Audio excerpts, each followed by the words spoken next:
Fallout Equestria, Murky number 7. Chapter 6. Lighting the Darkness.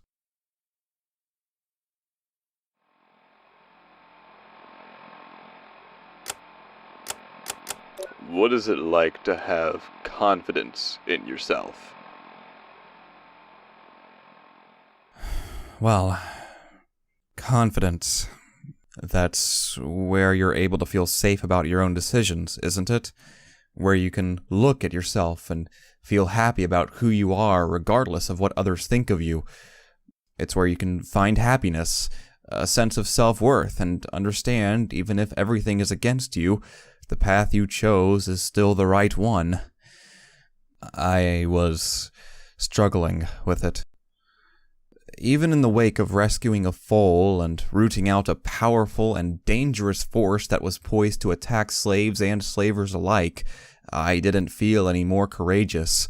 Having saved the life of some pony precious to my companion, I'd expected to feel some sense of bravery, but none came. I simply remembered all the ways I'd needed help or messed things up. How many times had tears trickled down my face in terror? How many times had I run away? How often had my ends been met or my life preserved only by the charity of others? I took the journey to help Brimstone save Glimmerlight, not only to seek a way out on the only path I knew, but also to try to restore my own confidence to resist the Master's influence. But in the end, all I found was that I would have died had it not been for the luck of Brimstone Blitz once again bailing me out. Alone, I could never have gotten as far as I had. That fact bit deep. If I couldn't do things all by myself, how could I ever hope to escape or help any pony else do so? What use was I to the mare or her buck if I couldn't even help my own sorry hide? Brave ponies were supposed to be able to do it all on their own, weren't they? I felt that if I were confident, perhaps I'd not hide my wings. I felt that if I were brave, I'd not stammer just at conversation. Not to mention that every time I thought of going back to the mall, to be within reach of the Master, my Master, I felt nothing but a chilly panic. I knew that I would do anything he asked of me. Would a confident pony feel that way? I'd bet not. There were a dozen things, really. From being worried about what others thought of my wings, to my instinctual loyalty to the Master, to even the embarrassment of people seeing my more personal drawings. Really, would a confident pony feel any of that? I didn't think so. Nothing, not even that, could overcome the slave in my mind that still knew its place was by the Master's side, by Protégé's side, under the heel of Master Red-Eye, to be the loyal slave of Philadelphia. I was fighting a losing battle, trying to be like I thought brave ponies were, that you had to deal with it yourself, or you weren't brave. In some ways, I missed the clues I'd already been given by others as to what I was lacking. But when I looked at others, I always wondered, where does their confidence come from? What made them feel good about themselves when they didn't feel it inside? Whatever it was something I knew I badly needed. Finally, mercifully, I could rest. Protégé had given me a few hours free to recover in the hospital ward, while the healing potions and Radaway worked their, rather literal, magic on my body. Apparently, being involved in rescuing one of Red-Eye's foals was enough to have gotten me on the protected slave list for treatment. Yet, as I stared across the bed at my 4th Radaway sachet in under an hour, I reflected that this, perhaps, wasn't the best outcome in the world. For every 3 I drank, 1 seemed to come back up. I'd complained, not whined, at length to Dr. Weathervane about my fears of my body beginning to reject Radaway. Eventually, he'd called me a, quote, little fucking earache, and hit me on the head with his clipboard till I agreed that I was talking nonsense.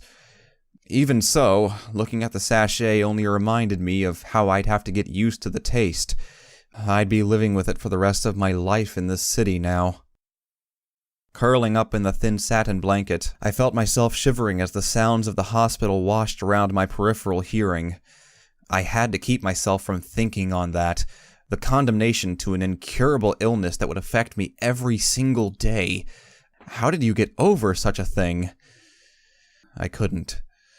But to avoid myself falling into a pit of despair, I pulled across my journal and started flicking through it. Carefully, I searched backwards until I found the last one I remembered. My eyes only briefly fell on the large volume of pages I'd drawn upon during my early days in Philadelphia and before. No, I didn't ever want to see them. I'd forgotten what was on them, and reminding myself could never be good. I'd thought that a chance to calm down, leaf through sketches, and think for myself might help. It might settle things, allowing me to calm down and rest properly. It didn't. If I'd thought ahead, I'd have realized I was making a mistake. Not since the pit had I had a proper chance to reflect, to simply think and realize how much my life had changed in just a few days. From those original hours of awakening to realize I didn't have to be a slave, through the desperate attempts to stay alive and escape Philadelphia, meeting the Master and the mysterious intentions of Protégé, fighting alongside a raider warlord against ghouls, and breaking rules left, right, and center to do as I needed. I'd been shot! I could still see the scar if I lifted up my blanket. Oh, goddesses. I really was thin there. My stomach gurgled and ached in response. Low energy levels were making me shiver all over. How had I gone this long? So many eventful incidents, more activity in those few days than in over a decade of slavery. What was I supposed to worry about? The Master? My illness? Escaping? Protégé? Barb's demands? Or was it even just that I hadn't seen the mare since? Did she know I was alive? So many threads, so many things all at once with no chance to digest it, with no hope to digest it. Even drawing was still new and eventful to me. I wished I had some pony I could find comfort in, but there was no one. The DJ couldn't hear me. The mare and Little Pip were gone, and Brimstone didn't care. I couldn't do this by myself, but I was alone. Alone and lonely. How could I deal? I couldn't. I pulled the blanket over me, feeling the emotion all welling up, too much of it with no outlet. I couldn't draw, and nothing was on the radio. Burying myself within the musty satin, I just curled up and prayed that by the time I had to come out, it would all be better.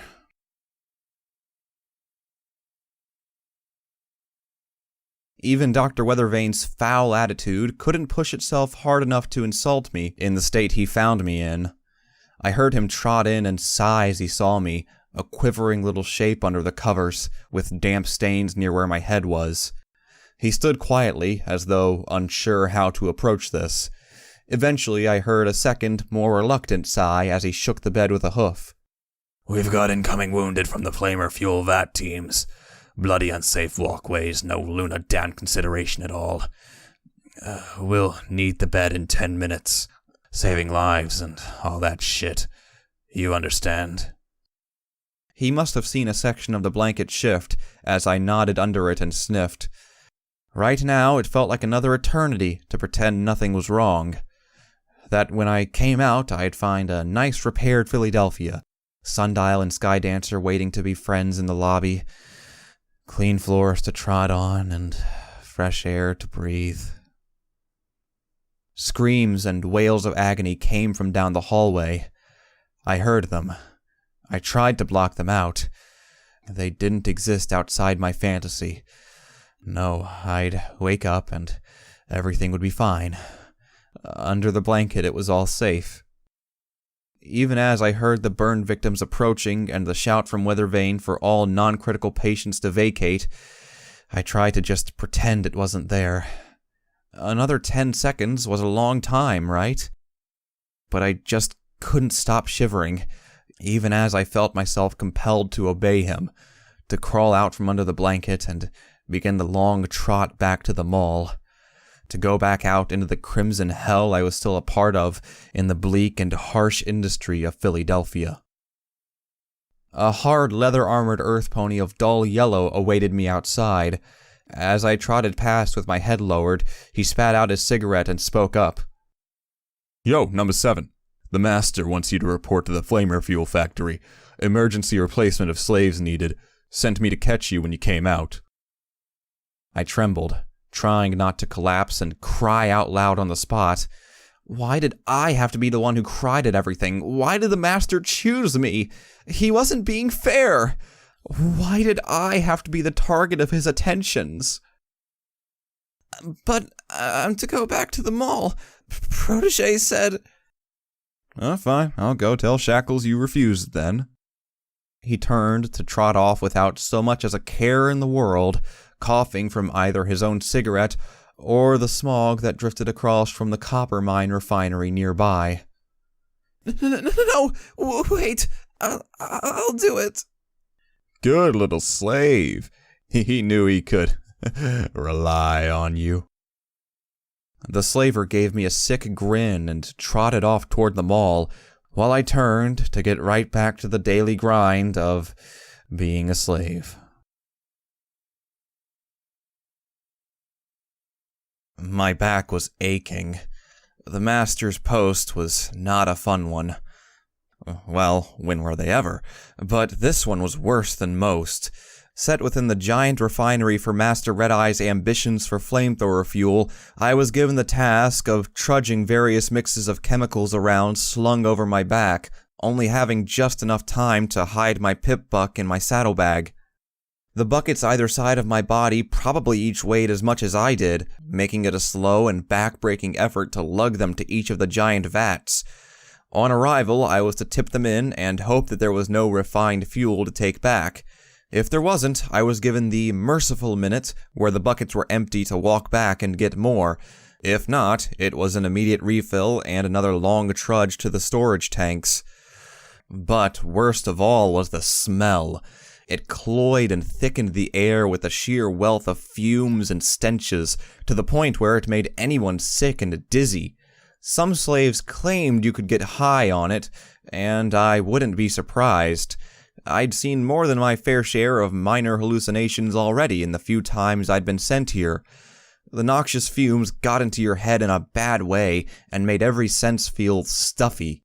It was in this very refinery that I'd gained my rad sores, when I thought I'd seen my mother through the crowd and ran to her.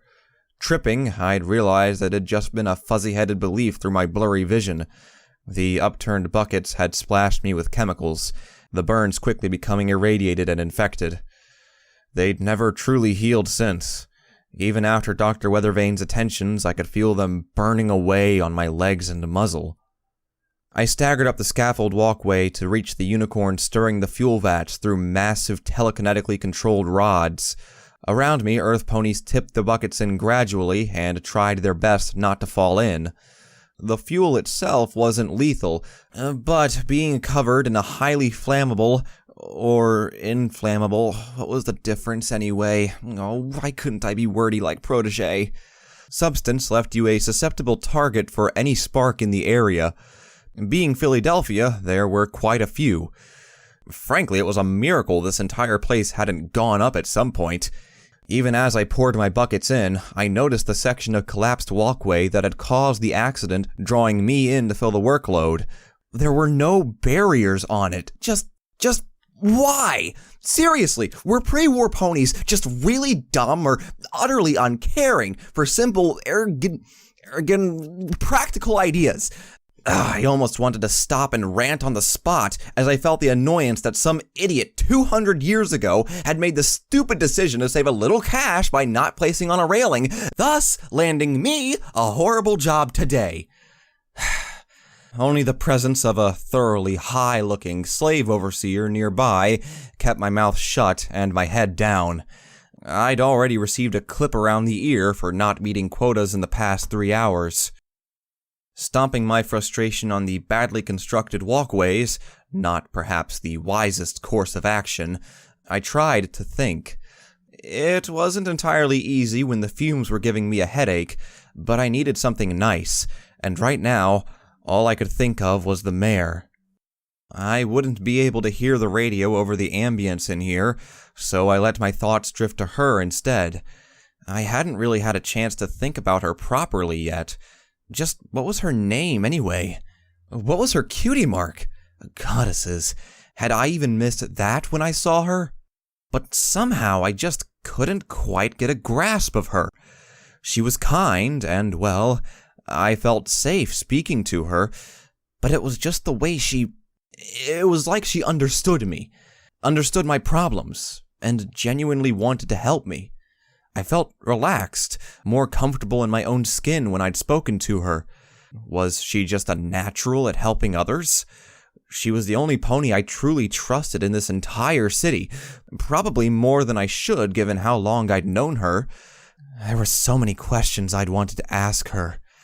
My mysterious mare. The gurgling of the thick gel-like chemical as it slopped out of the bucket only reminded me of the groaning of my own stomach as the hours stretched on. Move, collect, stumble, carry, pour, and repeat.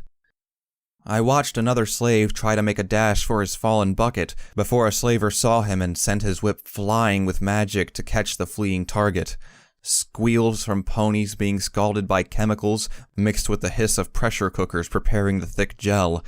I couldn't ever remember looking forward to going back to my pen, but the prospect of being near Brimstone again at least gave me something to look forward to.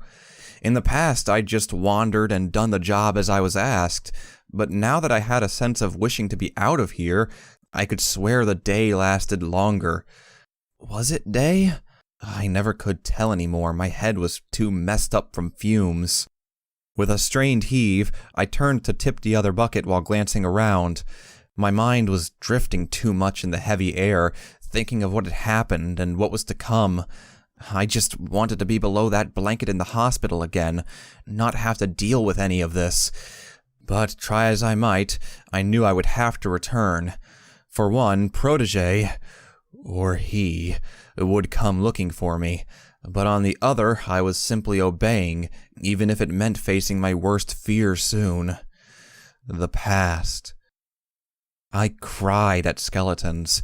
I was terrified of disturbing them from their places of passing, froze up as though paralyzed when I saw them, and worst of all, drove myself into manic fits as my mind pieced together their last moments. It was like some spirit had always left just enough clues. Or was I just observant enough of the past? I really wished I wasn't. After all, I knew my next destination would test my courage to the full extent. A stable. Crafted in the days before the balefire, they were shelters of great depth and fortitude to keep ponies safe underground for a few generations, until the world outside was safe again. That thought alone made me nearly drop my bucket. What would it have been like to live in a world where things were so grim, so dire, that ponies genuinely put thought and application into those things? What was it like for Sundial, knowing his world was approaching the end? Now, I would have to visit one. What if it was the one he should have been at? Would I find his family's skeletons? His father? Skydancer? The sealed and preserved stable could mean anything from a dead tomb to a thriving and passionate defense by their descendants. Behind those great doors, closed and locked, lay a gateway into the past. They represented everything about the end of Equestria. Built by desperation and designed by fear, they were eternal icons of where we had come from. Often literally, a great many of the ponies in the waste today were descendants of stable survivors. They'd brought horrid tales of stables not designed properly, or being the recipient of dangerous experimental concepts meant to help ponies. In reality, they had made life a nightmare, or had destroyed it entirely. These days, unopened stables were a most unusual find, but dead stables, filled with the legacy of misguided ideas, lay open for all to see the mistakes of times long gone. Why was I so afraid of the past, anyway? It was all gone. Long gone times couldn't harm me, and it couldn't affect my life other than the modern use of its secrets. But it wasn't just relics. I couldn't even face my own past, like my journal. Why did I avoid those early sketches? Well, I knew why, but what drove that fear? Was I just afraid of looking back? Terrified that if I did, I'd fall under the weight, the realization of what was behind me and driving me to stay and work as a slave. That must be it. I just simply couldn't bear to contemplate such a life. The unicorn turned and directed me to the nozzle at the bottom, breaking me from my thoughts. My heart sank. No merciful minute for me on this journey. As I stood beside the tap and bucked the heavy latch, I glanced around me. I saw slaves on their last legs, sometimes literally walking beside the fresh new starts with fear in their eyes. Those looks would turn to wearisome acceptance after a few days. They always did. I saw the more experienced slaves, looking like they were eager to simply keel over any day now from the poison in their blood. They didn't worry for the past. Many of them had forgotten it in order to not go insane from losing all they had. Once, when I'd first come here, the sight of them had made me cry, but it was too normal in my life now to even affect me. But how I longed just for a random meeting, a small chance to feel I knew some of them, like if I turned my head and just saw... She was right there, right across the refinery work floor, her cream and orange distinction just drifting between the slaves, exactly the way she'd looked when last I saw her. Finally, something good from my past, even if it was just a day? How long had it been since I saw her? I shook the question from my head as I saw where she was trotting. The mare was leaving. I quickly turned to the nozzle and saw my first bucket was only close to filling. Come on, they were watching me. If I just left it, I'd be brought down. Come on, fill faster. She was heading for the exit already. Watching the bucket and her as much as I could simultaneously, and wishing my eyes could look both ways, I swung around to let the other one start filling. Pining over my shoulder, I watched as she disappeared amongst a crowd of the new starts. I only caught glimpses of the brilliant orange and red mane between them. Impatiently glancing at the second bucket, I saw it was 3/4 full. It was enough. I bucked it closed and ran as fast as I could for her. The fuel sloshed about in the buckets as I took as direct a route as I could. She was already about to go past the side doors and leave the gateway. Ducking around other slaves and ignoring a random shout, was that a slaver? I nearly forced the new shift out of the way to clamber through the small gaps. Splashes of fuel dripped all around my progress as I tried to follow the occasional sight of her bright mane. I screamed her name. Wait, no, I just screamed something. I didn't know her name. Eventually it came to me. I'm alive! Hey! Somebody saved me! I'm still alive! Her head didn't turn. She hadn't heard. Damn, just a bit further, and... Little weak Pegasi with broken wings don't gallop too well with buckets carrying unbalanced amounts of fuel in each of them. With a slip and a horrible lurch, I felt my entire balance shift right, spraying the contents everywhere as I clattered to the ground. I was stuck, suspended on one side with my hooves in the air around the weight of the large buckets. Kicking and wriggling, I fought for the latch while trying to avoid the foul chemical spilling on the ground. Landing on my hooves, for once, I made to gallop after her. I ran past the side doors and directly out into the yard. She'd only been a few feet away. She was gone. But she couldn't have just disappeared. It was open ground out here, and there were no crowds. I stood in the gaping maw that led into the crowded refinery, staring in all directions as the long expanse of the yard swallowed my small presence, alone outside. Even with my hearing, I felt all sound muffled down as I realized the truth and lowered my head. A few teardrops dripped onto the ground. Why? Hey, who in the bloody wasteland spilled this? Was that the little one running? Even without looking up, I could feel all of them who recognized me as the Pegasus point with their hooves. When the demand for confirmation came in a raspy voice from behind a wrapped scarf against the fumes, I couldn't even help but turn and nod, while listening to the sound of a whip being magically drawn and raised.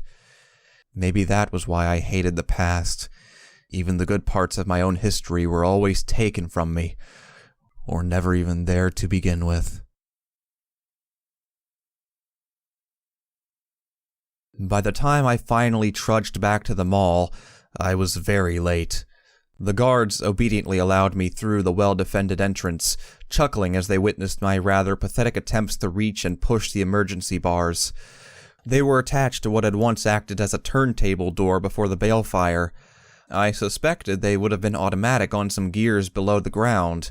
Now, they acted as a simple barrier that took ponies a few seconds to push in and out of in clear view of the guards.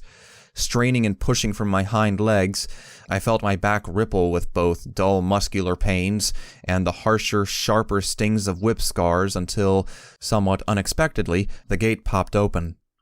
Caught by surprise, I squeaked and fell forward, landing on my chin on the inside with my hind legs in the air, as if being stuck in the dirt yesterday wasn't bad enough. At the very least, I felt better at the plans I'd overheard to remove them entirely soon enough for metal salvage. Groaning and rubbing my chin, I stood up and, rather without warning, came eye to eye, well, almost, with Protégé. He didn't look entirely pleased. "You know, Murk, I'd begun to wonder how much I could trust you. To some extent I still do, but arriving 4 hours late and neglecting a direct request. You do realize any work leader less understanding than I would have you killed." I was just too tired to even explain. Besides, it wasn't the slave's duty to make excuses. I'm sorry, Master. It won't happen again." "Why were you late?" His voice cut hard. I'd come to think of him as some pony that, even if I couldn't bring myself to like, I could at least expect a level of care and understanding from. I felt ashamed to have let him down. But that was the hard part. He wasn't angry, just disappointed. Somehow the slave in my mind found that all the more hurtful. When I came out of the hospital, I was told..." I quickly shut up. My mind remembered the Master's warning. Was this part of his games with me? Would saying it result in the mayor being harmed? I couldn't risk it. I mean, I thought I was told to go and work in the fuel refinery. I just misheard. It's my fault." Protégé merely sighed, trotting around me as the guards opened the gates for him. He moved with that certain poise and dignity I'd come to expect from him. "I am due to meet with Master Red-Eye for a report on the rewards of the stable. Please return to the shop levels and remain there. The worker wagons will arrive within the hour to begin transport. If I'm not back, as is likely, chain-link shackles will organize the embarkation." Stopping, he glanced around at me as I sat down, feeling the weight of the Master's ploy hitting home. Why did I feel guilty at disappointing him? Protégé was my slave master. Once again, I began to wonder if he truly cared, or if this was all some devious ploy to build loyalty from his slaves. "I don't want to have to consider you unreliable, Murk. Please, I ask of you, do not prove my confidence in you wrong." Tapping the side of his eyepiece before heading outside, the unicorn made his way into the ruined streets. Presumably leaping from the roof, I saw an ever-watchful Regini join him. For all her rudeness to me, she sure was a very good bodyguard. But, as I took a shaky breath and limped back to my cell, I couldn't help but run Protégé's words through my thoughts again and again, even as I watched him stride into the harsh landscape of Philadelphia to receive the objectives that might just kill me soon. One question beat around my brain repeatedly. Why had it sounded like he was afraid of me failing him? "You took your time." Brimstone's voice rumbled quietly from the dark corner as I flopped down onto the musty cardboard bed in the shop cell. I felt a dampness from a leaky pipe above squelch beneath me as the hard ground made my back ache. How had he honestly lived with this thing for so long? Got called away. For what? If you're on stable duty, you're gonna have to... I know. I don't know. It's just me being me. Brimstone didn't seem to be appreciative of being interrupted, but hid his obvious annoyance behind a snort to simply turn away and look out of the cell at the raiders. From the sounds of things, they'd found themselves a plaything in one of the other slaves to shove around. I guess the guards, despite their repulsiveness, wouldn't allow it to go too far, but the begging to be let go from their role as stress reliever made me shiver all the same. I sent a quiet prayer to the goddesses for that poor slave, but right now I couldn't help them. That was the harsh reality of slave life in Philadelphia, when you're just a weak pony who can't help any pony, not even himself. I just wanted to lie down and rest, to forget about everything that had happened, and try and forget what was coming up in my life too. Hating the past and afraid of the future, living only for the demands of the moment. Wasn't that just the perfect description of a slave? Curling up, I tried to doze as best I could. Left with little other manner to get rid of this painful worry, it was all I could think of. I didn't have the energy left to draw, and my ears hurt too much to want the radio on. I knew Brimstone would look down on me for hiding away, but it was just too natural. Instead, he simply spoke without looking around. If it helps how you feel, Glimmer will live. We did it. Through the dark haze of my mood, my heart ignited. Of course! In all my worry about the master, protege, and the mayor, I'd forgotten what we'd accomplished was still to be discovered. A new, apparently gentle and caring pony, Glimmerlight. I couldn't hide the sudden enthusiasm from my voice, even as it broke on a fevered choke. Perhaps Barb was right to call me Philly. Oh, goddesses, why was my voice so shrill? So, she'll wake up?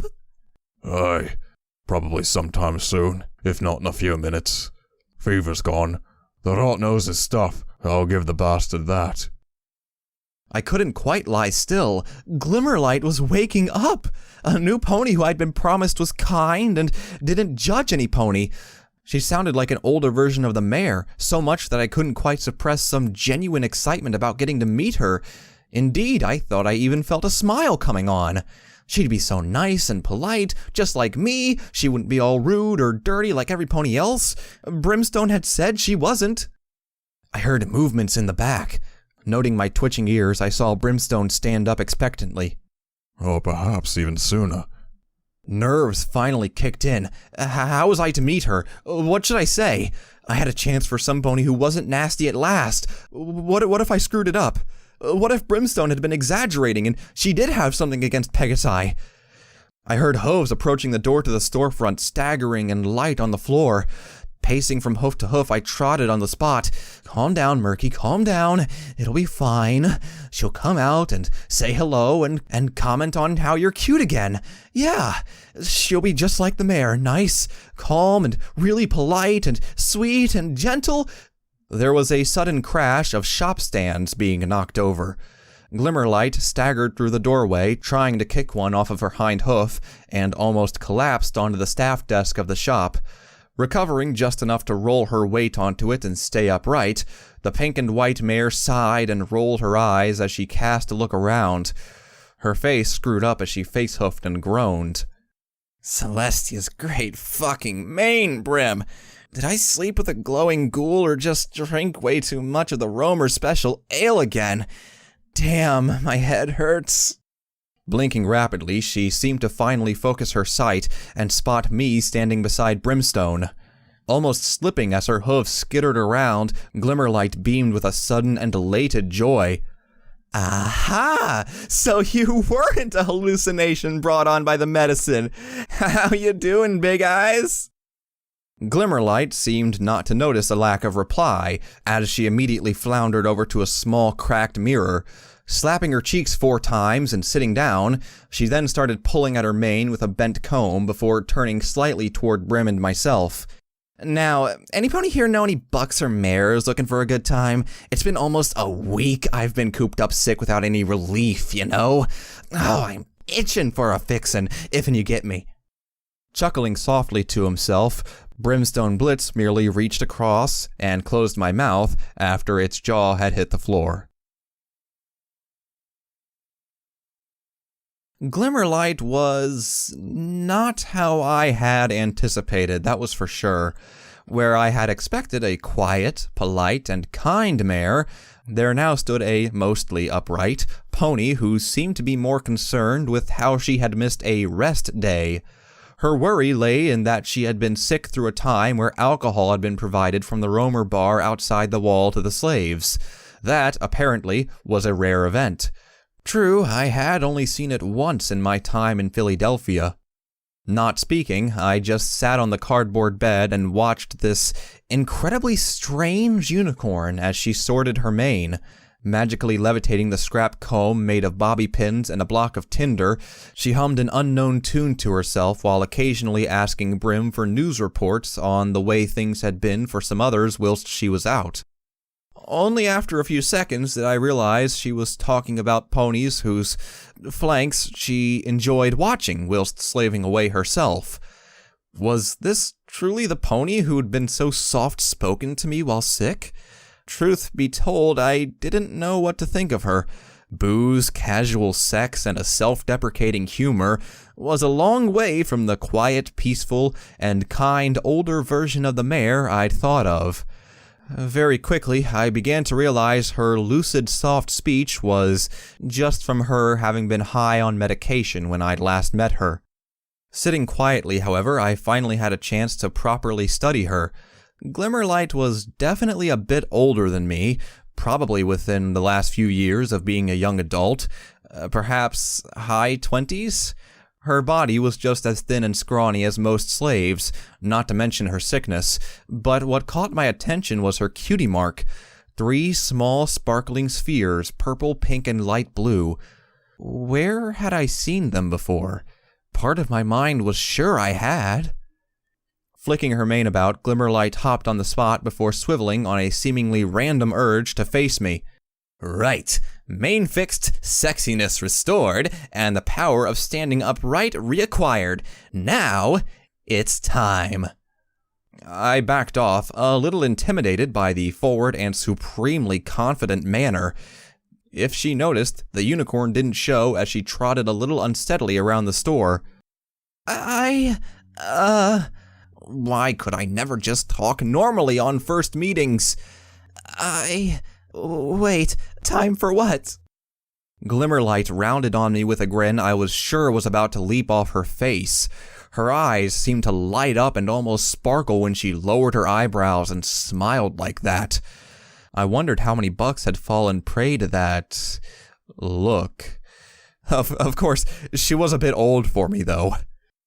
Time for me to find out just who you are, Murky. No arguments, come on. Well, that was that. An order. Groaning at my still aching back, I struggled to my hooves and plodded after her own unsteady gait. But, as I followed her into the back of the shop, I had a slight sense of worry. Not just from Brimstone's dangerous look promising what would happen if he heard any trouble back there. Thus far, she had dodged everything I'd imagined about her. What in Equestria could I expect from her now when she wanted to get to know me? How could I predict how she would react? What if she just rolled her eyes? Glimmerlight had been through just as much horror as I had at the whims of raiders, possibly more. Was this how she forgave? By not caring about anything but the simple pleasures in life? Glimmerlight led me to the sofa. She hopped up and made a dramatically extravagant flop onto it. Sighing happily, she shimmied up until she was sitting on one side, before motioning for me to sit on the other. Clambering up with some difficulty, "Why so high a seat? It's a sofa." I meekly sat on the other side from her, naturally as far away as I could. What a strange sight, I thought. Under the dark environment, there was glowing and confident light of Glimmerlight on one side with the lantern, and the muddy-colored little buck huddled up nervously on the other, far from the light. She was beaming, those eyes staring unblinkingly at me with that little grin. Perhaps this wasn't so bad after all. Just the pair of us alone.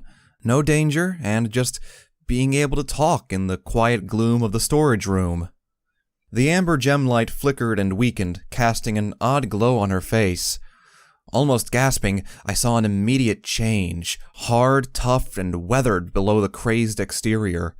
For all the bluster, I had a sudden memory reminding me of what this mare had been through in her life. Suddenly, I didn't feel quite so comforted. So, Murky, what's your story? Kinda long, really. I'm not sure it...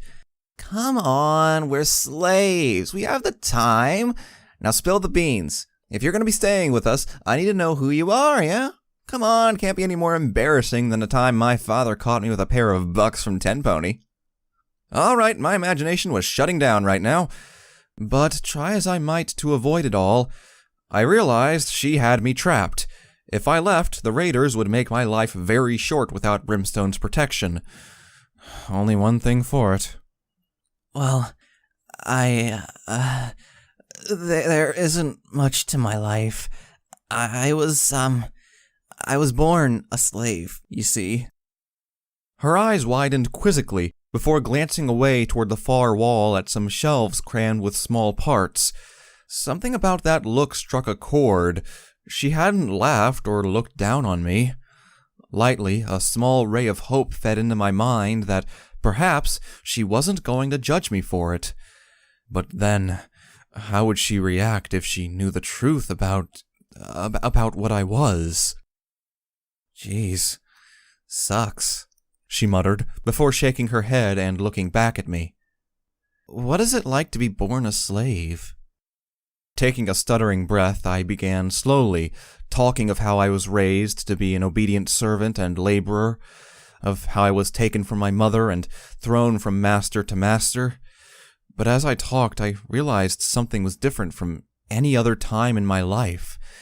She was listening to me, sitting there, eyes wide, interested in my tale. No pony had ever done that. I felt isolated, as though on a stage.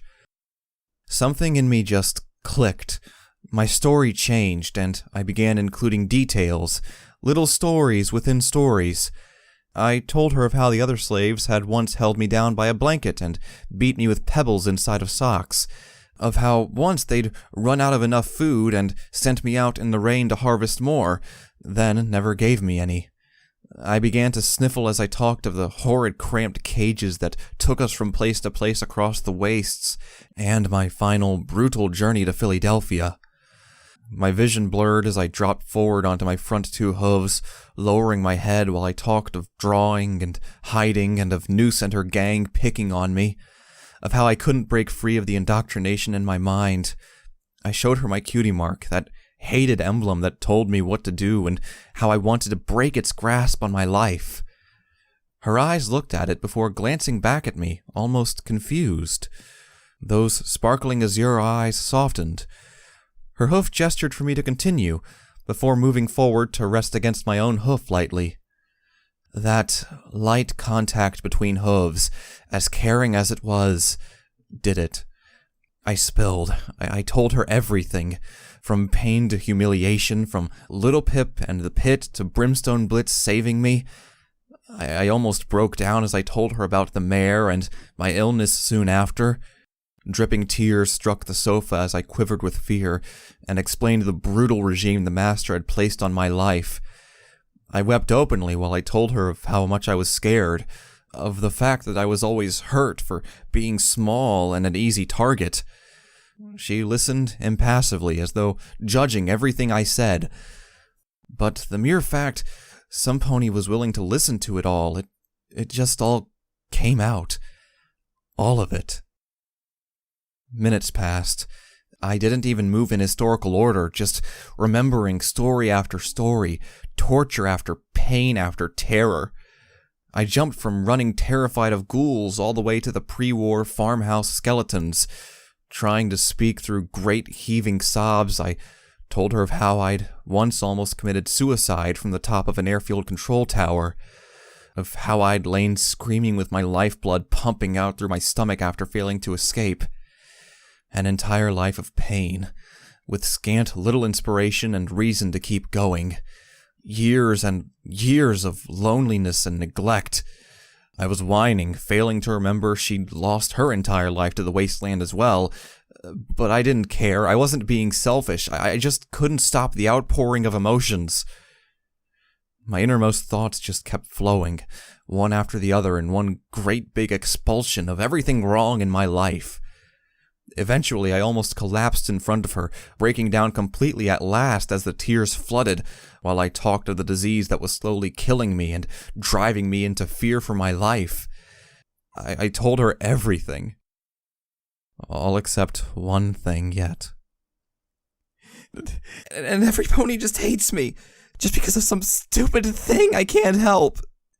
It's not fair. It's just not fair. I don't want this life. I catch myself not wanting to be who I am. Quietly, she finally spoke. The feisty attitude had slipped into a deadly seriousness. Who you are? Why do they hate you? Stopping, I drew short, hyperventilated breaths as I sought the courage to do this. But the words wouldn't come. How could I tell her? How would she react? Eventually, I didn't. I just sighed and took my fleece off. My dead wings hung limply at my side, catching her attention immediately. With my own eyes closed, I heard her gasp suddenly and shuffle back. Finally daring my trembling body to open its eyes, I found the look of shock on her face painful to see. Avoiding it, I turned sideways, grimacing and hanging my head in front of her. Already I could feel the shame building the tears. I'm a Pegasus. They hate me because of that. Every pony seems to... They've tried to kill me just because I'm different. Because I have wings. I just don't want that anymore. I even stood ready to fall from a tower. I was too much of a coward to go through with it. I even realized how much I'm hurting myself by thinking like that, but it's hard not to, even though I know about it now. Everything in the city, it's everything. Sometimes I just wish some pony would reach out, grab me by the neck, and end it for me. I cried still, my entire life and situation laid bare. Glimmerlight didn't move, her wide eyes and open mouth just staring at the wings. Eventually, she shuffled forward. You really want that? Her voice was low, steady and breathless, holding so little emotion, but the words bit deep. I'd never properly thought of it as directly, but here it was. I'd never heard anyone say it aloud. I never had, not in those words. Despite my wishes to escape, despite the mare, despite everything I'd done and every self-preservation effort screaming otherwise, I was just so tired. The thoughts had never left me. It was true. There was a long silence with me not looking at her. The warmth of the room had my head fuzzy and set my throat to be rough on each breath. I just sniffled and shook. Eventually, she moved. Rapidly, her hooves shot forward for my neck as I felt a great force tug at it. Then she did it. Something no pony had ever done for me since I was a foal. She hugged me. Her voice cracked, every ounce of that confident swagger hurled into emotion. No, I absolutely refuse to let you think that way. Don't ever think you need to do that. I let myself be held, falling into the embrace and feeling my own eyes cry again as she held me, her magic levitating the ragged blanket around me. Never again. You'll never have to think that way again. I don't hate you, Murky. Oh, goodness, a Pegasus in Philly. Her hoofs tightened as she sniffed deeply. You poor, poor thing. I felt comfort. For once, I felt comfort and safety in some pony else. The mare had always been in passing within dangerous areas. Brimstone Blitz was an unknown terror as much as he was a protective behemoth, and Protégé, well, who in Equestria knew what he really wanted from me? But Glimmerlight, she was different, confident, inviting, and surprisingly full of empathy underneath her incredibly casual exterior. As she finally let go of me and tightly wrapped her blanket around me, I began to reevaluate her once again. Yes, she had her own rather unique style to life, that much was obvious already. From the stories she told outside and the way she acted, Glimmerlight seemed to just bounce from impulse to impulse, but now I knew that it didn't mean she couldn't slow down, listen, and care. Was this what really mattered in finding others? To see that every pony had their own quirks, flaws, and hidden sources of varied strength? If so, what was mine? Now, you just sit there, Murky. Rest, for Celestia's sake. Your eyes look like they're ready to fall off your face with how sunken they are. Besides, I did enough resting while you were saving my rather well-formed flanks, so I hear. Her smile turned less joking and more to a sincere expression. Thanks for that. I owe you a lot. I just hope Brim wasn't too severe with you. He's trying to be better, he really is, but it's a hard path for him. Once you get to know him, he's really quite all right. Wicked sense of dry humor if he's in the mood. Just, you rest up from your little glimmer-saving adventures, okay? I'm just gonna tidy up a little. I understand. Thanks, I muttered quietly as I replied, still unsure on how to really talk to some pony this overwhelmingly forward in her intent to make me comfortable. Should I be asking questions? What should I ask? I watched her fussing around with her belongings, mostly lots of scrap and many of those orbs from before that glittered in their boxes. How had she acquired so much junk? Wait, a question! Glimmerlight? Please, just Glimmer. No formality in this hellhole. She grinned as she took some tattered red robes, so faded they almost looked brown, from a metal box and played around with them. What is it? How did you get so much stuff back here? I've never seen a slave with so many things that wasn't a trader. How pitiful I sounded with my whiny high voice compared to that strong confidence she exuded while sorting through her things. Her magic, azure-colored like her eyes, my artistic side grinned widely, sent nuts, bolts, and old spark matrix parts flitting around the room. One side of her mouth smirked as she stood and wandered back and forth without ever taking her eyes from me. Oh, I'm a pony of varied tastes, you might say. I know a little of everything. Need some pony to work on a terminal, to repair a spark generator, to work your windmill, suggest Manhattan cocktails from memory, or get a good fire going from just rocks? Hell, I even know how to make Brahmin moo louder. I just blinked, my face no doubt showing little more than a bewildered look as the cogs in my head slowly turned. Given by the look on her face, she could hear the rusty machine that was my brain failing to compute. Chuckling, Glimmerlight tossed an old rag over the room and looked over her shoulder as she went back to her scrap. Don't think too hard on that one, Murky. You'll strain yourself. Suffice to say, while I've got some serious knowledge of technology, I'm a bit widespread in my tastes and skills. Just never could hang around too long. Always something else to see. You'd be surprised what I know, and perhaps at how handy I can be in a pinch when you really need that odd task done right. I'm the type of pony every pony should know. She turned again before pausing and lowering her eyes. Except lockpicks. Never could work the damn things out. That and sewing. Never had the patience. I couldn't withhold my sudden excitement.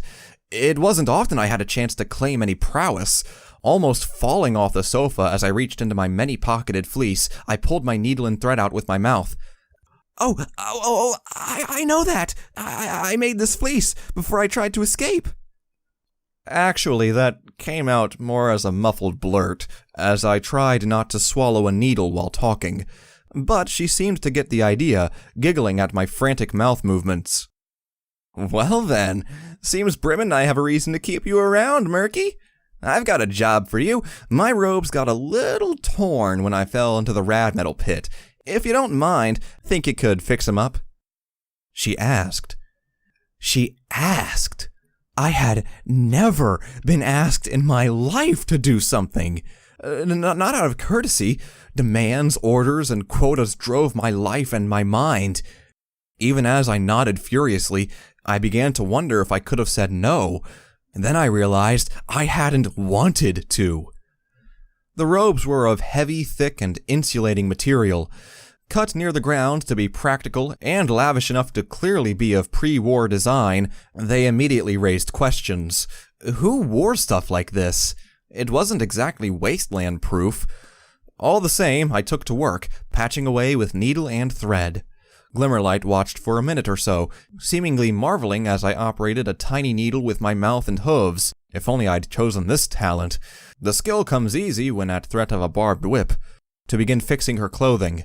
Eventually, she answered my question. "So, as to the pile, I know a lot, but particularly in fixing up old things into either new concepts or just repairing them as best I can. Not many ponies can properly work those old magic matrix thingies these days, unless you've been born someplace to get a little training.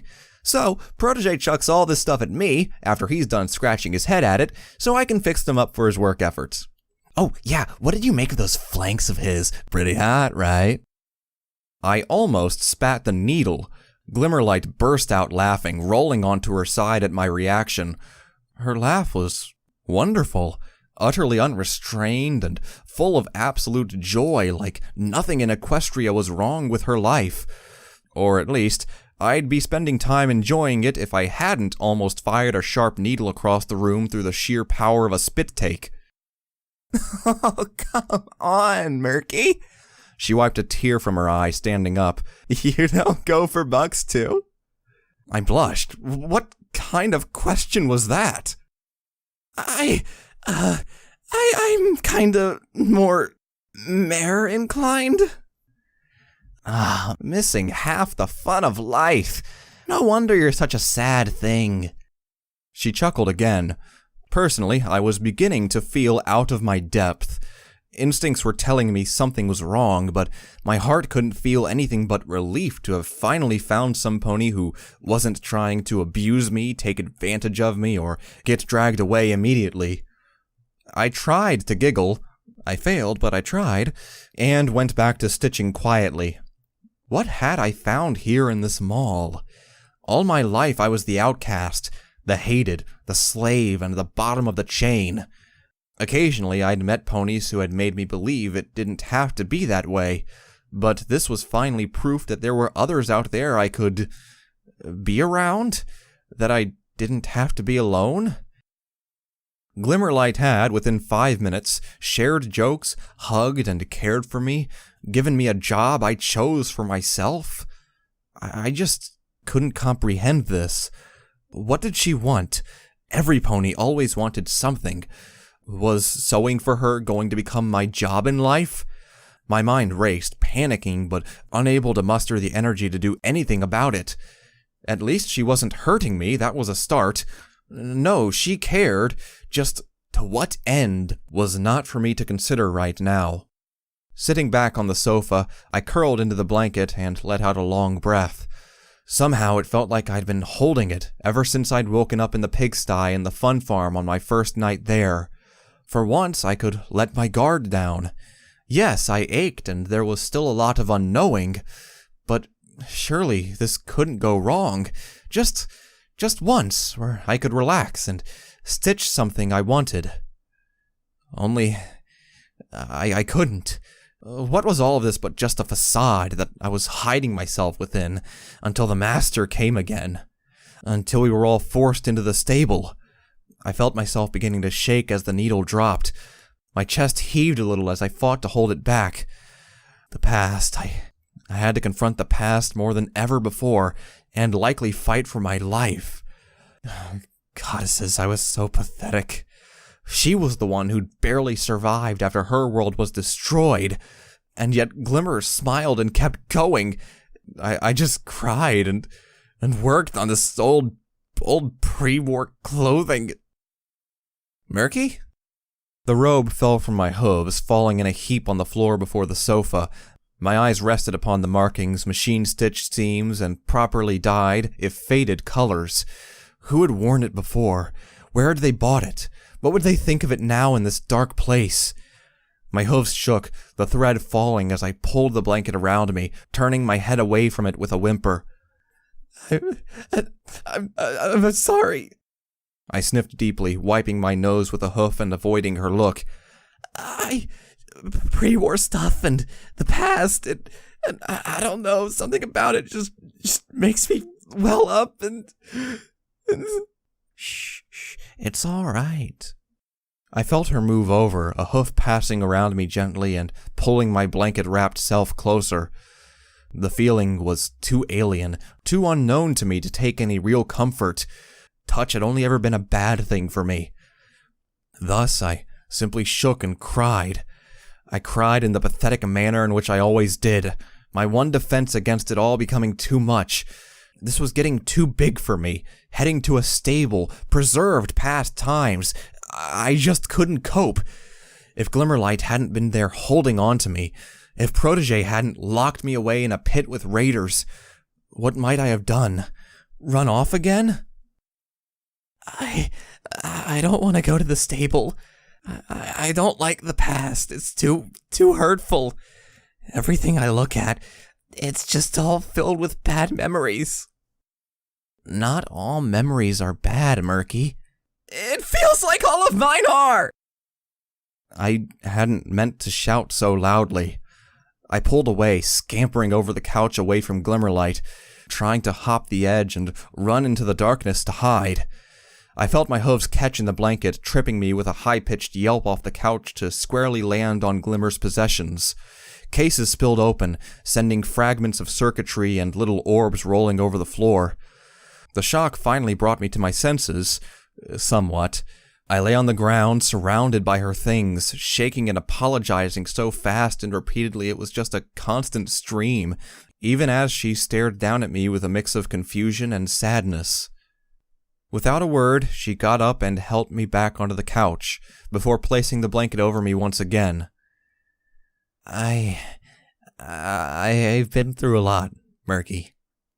Her voice shook, an unusual tone. But trust me, there's always good. You told me about that mysterious mare you keep meeting, about Little Pip. Take strength from their examples. The mare stood up to shackles for you. Little Pip inspired you. Shivering, trying to make sense of the overwhelming emotions of her being there, of feeling unusually safe around others in a place I didn't have to get dragged out from, I just looked at her. I don't understand. Why are you acting like this to me? I've never... Glimmerlight reached out and brushed a strand of mane from my eyes. Easy. You saved my life. You did what others wouldn't. You've proven what kind of pony you are to me, and to Brim. He saved yours too because he was impressed, whether he'll admit it or not. After what you risked for us, he does care about you, Murky. As do I. My voice felt very fragile, uncertain how to ask this. You mean I can stay here? She squeezed my hoof and smiled, as I heard voices start to shout in the rest of the mall complex. The master above them all, coming closer. All right, all you wretches, it's stable time. Wagons are here, so get your scrawny flanks moving. First slave to bring me a nice untouched stable dweller alive gets a hot meal. Now get moving. I clammed up, shaking and feeling the tug to respond. Briefly, I caught Glimmerlight's confused look as I upped and began trotting out. In the end, I realized it didn't matter. I went where he wanted me. It had been foolish to think otherwise. Come on, all of you, out here, now! I emerged from the back room to see somebody else in the cell with Brimstone Blitz. The big raider was glaring at an intruder, as in the entranceway, I saw the master waiting for me. His rotten teeth grinned at me as the raiders filed past, followed by the dejected slaves. First mission, number 7. Come back to Daddy alive now, you hear? I shut my eyes as I trotted past him, alone out of the cell, before squealing and crying out in quick succession as I felt his hoof slap my flank and knock me over after I passed him. The raiders stomped their hooves and jeered at the master's little toy lying on the ground while I was too scared to move. Just as quickly, they shut up as I felt 2 figures trot up either side of me, one whose imposing presence gave them a very damned good reason to keep their traps shut. The other gently knelt and helped me back to my hooves. I stared at Glimmerlight disbelievingly. She just winked. "Told you, we're here.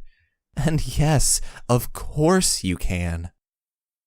With one quick glance behind me, I watched as my master seemed to snarl at all of us, glaring with interrupted fury, as I was helped by my... What were they to me? I didn't know.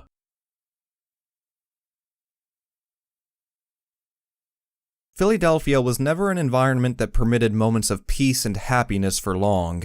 Mere minutes after finding some strength in Glimmerlight and Brimstone Blitz, the workers were to march to the front of the mall under heavy Griffin guard for relocation into a series of caged wagons. Trudging out, my back reminded me that whip injuries cared not for positive thoughts. I found the process of embarkment aggressive and intimidating. Slaves were being shoved by slavers from all sides, keeping them disoriented and stumbling as they filtered through the heavy gate of the mall into the thick smog of the outside world in the city. Many choked immediately from the nearby copper refinery blowing its foul wastes down the streets, or from the rank smells emanating from those ever-present caged pits dug down into old cellars and mines. I saw the master's cronies hurling slaves into each of the half-dozen wagons, raiders or not, with enough force to rattle them off of the far side. Those baleful gas masks gazed upon us from above on rope and scrap bridges running between gaps on neighboring buildings, weapons ready to mercilessly cut down any pony who trotted out of line. Whimpering, I stuck close to Glimmerlight as best I could, while the thick mass of rank slaves and disgusting raiders crowded about us before being split to their transports. My turn came and went about as smoothly as I could have hoped. The same slaver who had directed me to the refinery chuckled as he found me on his wagon. He tossed me to his comrade. The shoving was about as demeaning and embarrassing, my yelping may have had something to do with that, as it could be before a magical throw hurled me inside the wagon to slam on the hard, straw-ridden floor. Curling up in the corner out of sheer protective habit, the only real consolation was that Glimmer and Brimstone were brought into the same wagon. The guards didn't even try touching him, as his huge weight caused the wagon to rock on the suspension by merely stepping inside. That, and making the 4 slaves tasked to pull it groan audibly, mostly asking why he wasn't pulling. Even as the cage door was slammed shut after a dozen more slaves were crammed in, I didn't move.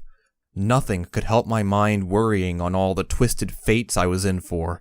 Stables were legendary for how messed up they could get. I wanted to just run away, hide, go back to Wicked Slit, and beg to be allowed to just pull carts again. "Just stay with us. We'll try and keep you safe." Glimmerlight's voice was shaky. The harsh loading sequence and imminent stable invasion had to be affecting her as well. The mere fact she had added try said it all. Zombie ponies seemed little in comparison to the past that had ended the world with its horrors. Settling down, I tried to calm myself, to remind myself to breathe, just breathe and look around. To not think that of being in a cage, but rather to look around at the world, at all the ponies and buildings that I was used to in Philadelphia. Instead, I saw the master moving away from the armory wagon that carried the weapons to stand at the gateway to the mall. Seeing me looking, That grin began to crawl across his face while his head followed me on our departure. His eyes were fixed on mine the entire time, before he raised a hoof to actually wave, mockingly. His voice rang out, just loud enough for only myself to hear it. How did he know the volume to use? Enjoy the history of how ponies like me came to rule your world, number 7. Just think of all the skeletons you'll get to meet. Moments later, Glimmerlight began her efforts to understand and help me after I had collapsed into a blubbering heap at her hooves. Perhaps if I'd been watching, I might have felt something as we passed through the main gates and outside of the hell I'd been trapped in. But I was too busy trying to quell thoughts of dark voids looking to pull me underground into the past's madness.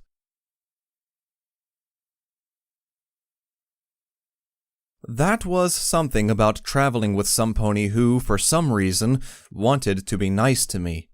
Horrible events that made me scared seemed further away when around her. With reassurances and a nice hug, I felt better. That alone was something new, as was the land outside. It had been a long time. The walls of Philadelphia and the hellish industry were all that I'd encountered for months. To witness the wastes one more time, I'd expected to feel a sense of escape, perhaps even begin to realize the concept of freedom. Instead, I found it haunting. In all directions around Philadelphia were either more concrete ruins, rolling fields of broken soil, or low hills leading to larger snow-tipped mountains in the distance.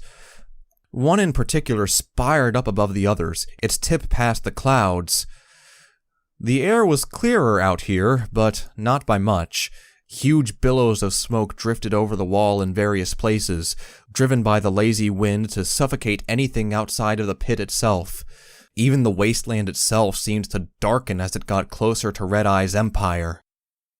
Our column was being pulled slowly under heavy guard toward the nearest set of hills, to the west, I thought. The wagons quickly proved to be incredibly foul, packed in with slaves as filthy as I was myself from months in Philadelphia. Curling in the corner, with Glimmerlight and Brimstone to one side, I could only feel like I was being contained in some sort of handy portable slave pit. That, and there was an annoying squeak from the right back wheel every few seconds, never in a regular pattern either, that was slowly driving me to want to beat myself unconscious to not listen to it anymore. On the upswing, however, my sickness had steadily relaxed out here. Already I could feel my breathing becoming a little easier away from the industrial atmosphere. Out here, the ambient radiation was much lower than back home in Philadelphia. My heart stopped for a minute. I'd just called Philadelphia home. Oh, goddesses. I immediately looked out and around, trying to find anything to take my attention away from how seriously messed up my head was getting from my time in here. I'd been working for days to feel free and confident in myself. Why was I still thinking things like this? I had to take a long breath, trying to quell the anger at myself. I'd learned that recently. It wasn't healthy. I had to just slow down my thinking. Around us trotted slavers and soldiers of Red Eye. Above, griffins drifted back and forth gracefully on the hot winds to watch the horizon. If I hadn't known better, I'd have said it was a military-grade convoy instead of a slave excursion.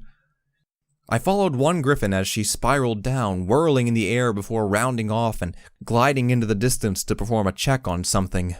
The others hovered in place with powerful flaps of their colossal wings. Watching me, Glimmerlight saw my eyes following the griffins.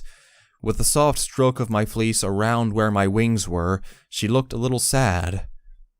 You want to join them? Her voice was quiet, quickly learning she didn't need to speak up where every other filthy slave crammed in the wagon could hear. The sky isn't mine to have. I've never been up there. Doesn't stop you wishing if it's what you want, Murky. I sighed, looking over at her instead of the griffins. She hadn't been around me long enough to really get that while I had wings and was a Pegasus with a natural love of open spaces, my place was forever on the ground. possibly beside a slaver. But no, that wasn't why I was watching. No, I was just wondering why they're here. It's not like we can escape from these. Glimmerlight's eyes moved away from me to glance at the griffins. Each carried a gigantic long rifle, undoubtedly the anti-machine rifles I'd often seen. She smiled a little wistfully. Because they know who would kick their collective flanks if they didn't bring adequate countermeasures. The Steel Rangers operate in this area pretty heavily. If Red Eye has found a stable, they'll know too. Stern wants to deter them with enough force that even their power armor couldn't handle. I'll bet they've got matrix disruption grenades too. Combat knowledge wasn't my area. I instead turned back to the robes she'd brought along for me to finish on the journey. There was just a couple of patches left to sew. How do you know about the Steel Rangers, Glimmer? I thought they all stayed pretty secret, only to their own kind. Pulling the last thread tight, I smiled at my work. The big symbol on her robes was reattached proudly on her left side, bearing the icon of an apple surrounded by 3 gears. Azure magic coated over it as she slipped it on, lightly shoving enough room to get dressed from the slaves around us. Because, Murky... Shaking her mane out of the collar, Glimmerlight trotted side to side a couple of times to work in the red robes. You're looking at one. I wasn't the only slave who stared disbelievingly. Some of the other dirty masses raised their heads from trying to rest. Many clearly knew already and showed no surprise, while the newer arrivals, like me, seemed to half expect her to magically summon a huge suit of armor. Glimmerlight was a Steel Ranger? But they were supposed to be all stern and focused, not whimsical and casual like her. That said, I did remember that one look of a weathered warrior in her eyes from before. You're a paladin of the Steel Rangers? Glimmerlight laughed, shaking her head. No, Murky! I wish. I was just an apprentice when I left home to get away from how stuffy things were. Not my kind of scene. Far too much staying inside with strict limitations on every facet of your life, like social clauses against who you could and couldn't hang out with, drink with, or take to bed. I lived in the Ranger stronghold at Buckland Cross. My folks still help guard there. Mother's a paladin and father's a scribe. Each wanted me to go into their professions. One of the other slaves piped up, his voice implying a clear disbelief. Bullshit, I heard unicorns couldn't wear the armor. Their horns don't fit in the helmet. Glimmerlight merely smiled at him, but still resumed talking to me as I kept shifting from the unsteady wagon. The speaker earned himself a harsh glance from Brimstone. Thankfully, he didn't decide to kick off. We can't, but if I'd traveled the path of the warrior under my mother, I'd have become a knight, skilled in combat magic, healing, and battlefield repair of the paladin armor. We'd support their advances and, if needs be, provide a little magic cover for them. We only wear lighter metal plates and armor, nothing powered. Scribes, meanwhile, well, every pony knows them, sit around, research stuff, get to build cool shit from the past. Both paths had their temptations, you know. I stretched, standing up and trying to find room amongst the cramped slaves in the wagon. Most were just ignoring our conversation now, seemingly worried more about their own selves or just not wanting to attract attention from Brimstone. The massive earth pony still sat silently at the side of the wagon where he simply watched any pony for signs of trouble. The raiders, I had noticed, were being kept in a separate wagon, away from him. So, which path did you take? My own. Folks weren't too happy about me leaving, but one night I just told them to their faces that being in the Rangers wasn't allowing me to see all I wanted to see, that I could learn more and come back to them someday with what I'd gathered. Caused a bit of an uproar, really. In the past, I'd been dragged from my mother against my will. Glimmerlight had chosen to leave hers for a better life. Immediately, I couldn't decide if I could have done the same, if it would have let me escape. All I knew was that my mother would have wanted it. But hearing it from Glimmer through all her smiles, I couldn't help but feel sorry for her parents. They wouldn't know what had happened to her, that their daughter was now in the thrall of Red Eye. That thought bit hard, especially if they'd parted on low moods. Did they hate you for it?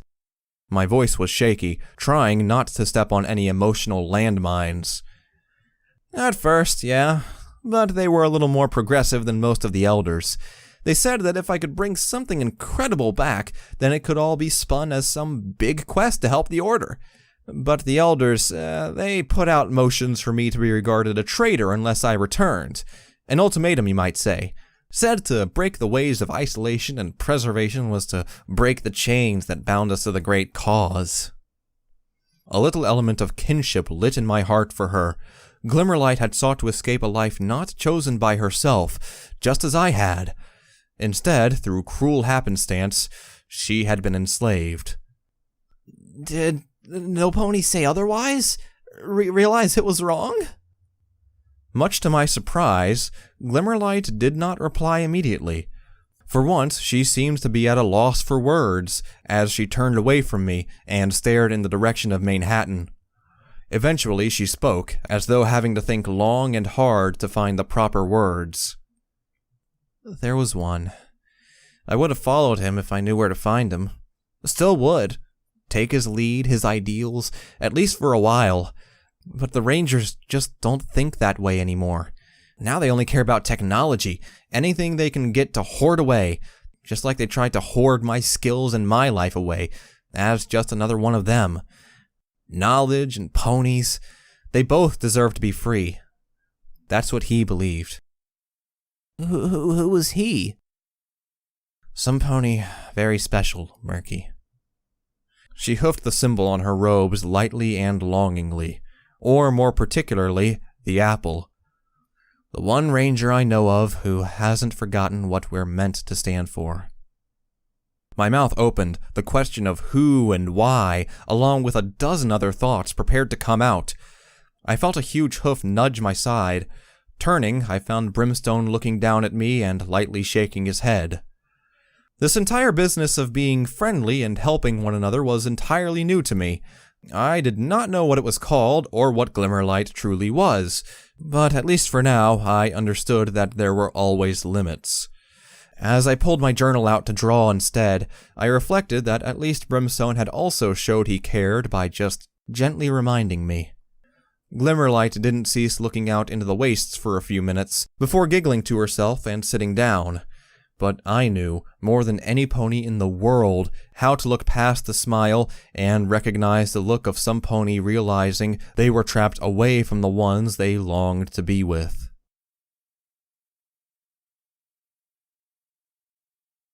Oh, fudge.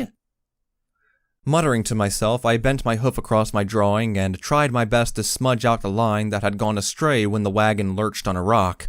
The last half hour I'd spent with my head down just drawing something I wanted, because why not? It was not like my life needed any more horror or emotional turmoil, so I'd settled on drawing something pleasing. Glimmerlight and Brimstone Blitz had chatted quietly. Or rather, she had chattered, and Brim had just given gruff answers and sardonic quips while filling in the gaps. He stuck to the important events as he spoke. Wait, you kiddin', Brim? He seriously never said fuck before? Well, mostly important. Drawing kept my mind off of what was approaching anyway. With my back to the hills, I couldn't see the great rock face approaching that was casting a shadow over the entire convoy. I couldn't see the little glint of metal in the hillside that indicated our destination. I willed myself to just draw and not think of the past. Glimmerlight had helped give me the courage to look on the past and not despair for everything, but a stable. No, I had to just keep drawing and ignore it. That place was future Murky No. 7's problem to deal with. I could just concentrate on the lovely lines and charcoal and relax. Yes. I felt the fear back down and diminish in the back of my mind. Sighing as I held the journal back up in my front hooves, I maintained sketching away so intently I didn't even see Brimstone loom over my shoulder and cast a glance at my drawing.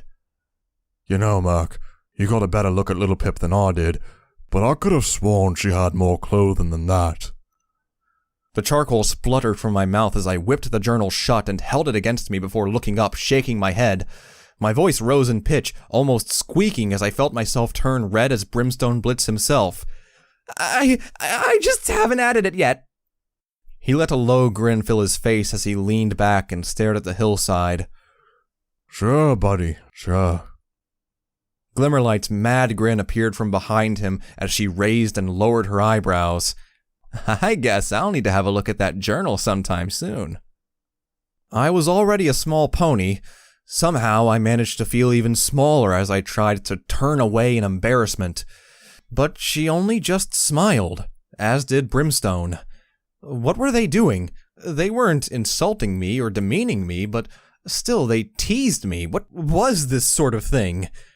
Tucking my journal away safely, I reflected that there was a lot I didn't understand right now.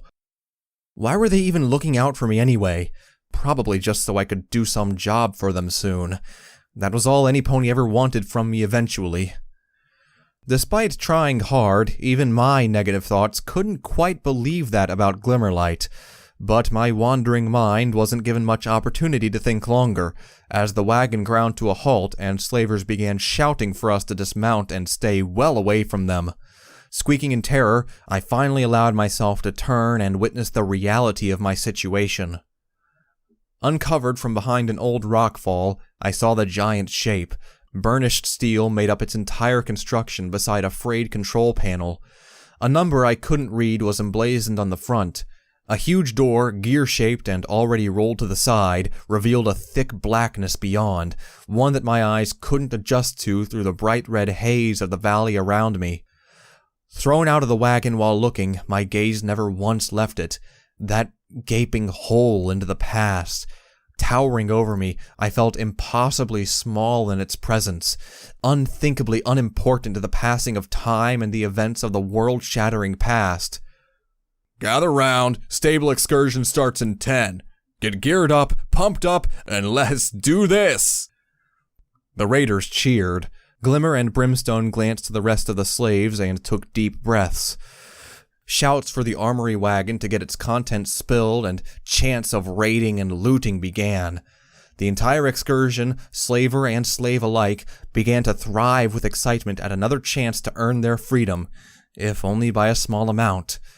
But I just continued to sit alone and stare into the void that had terrified me all my life.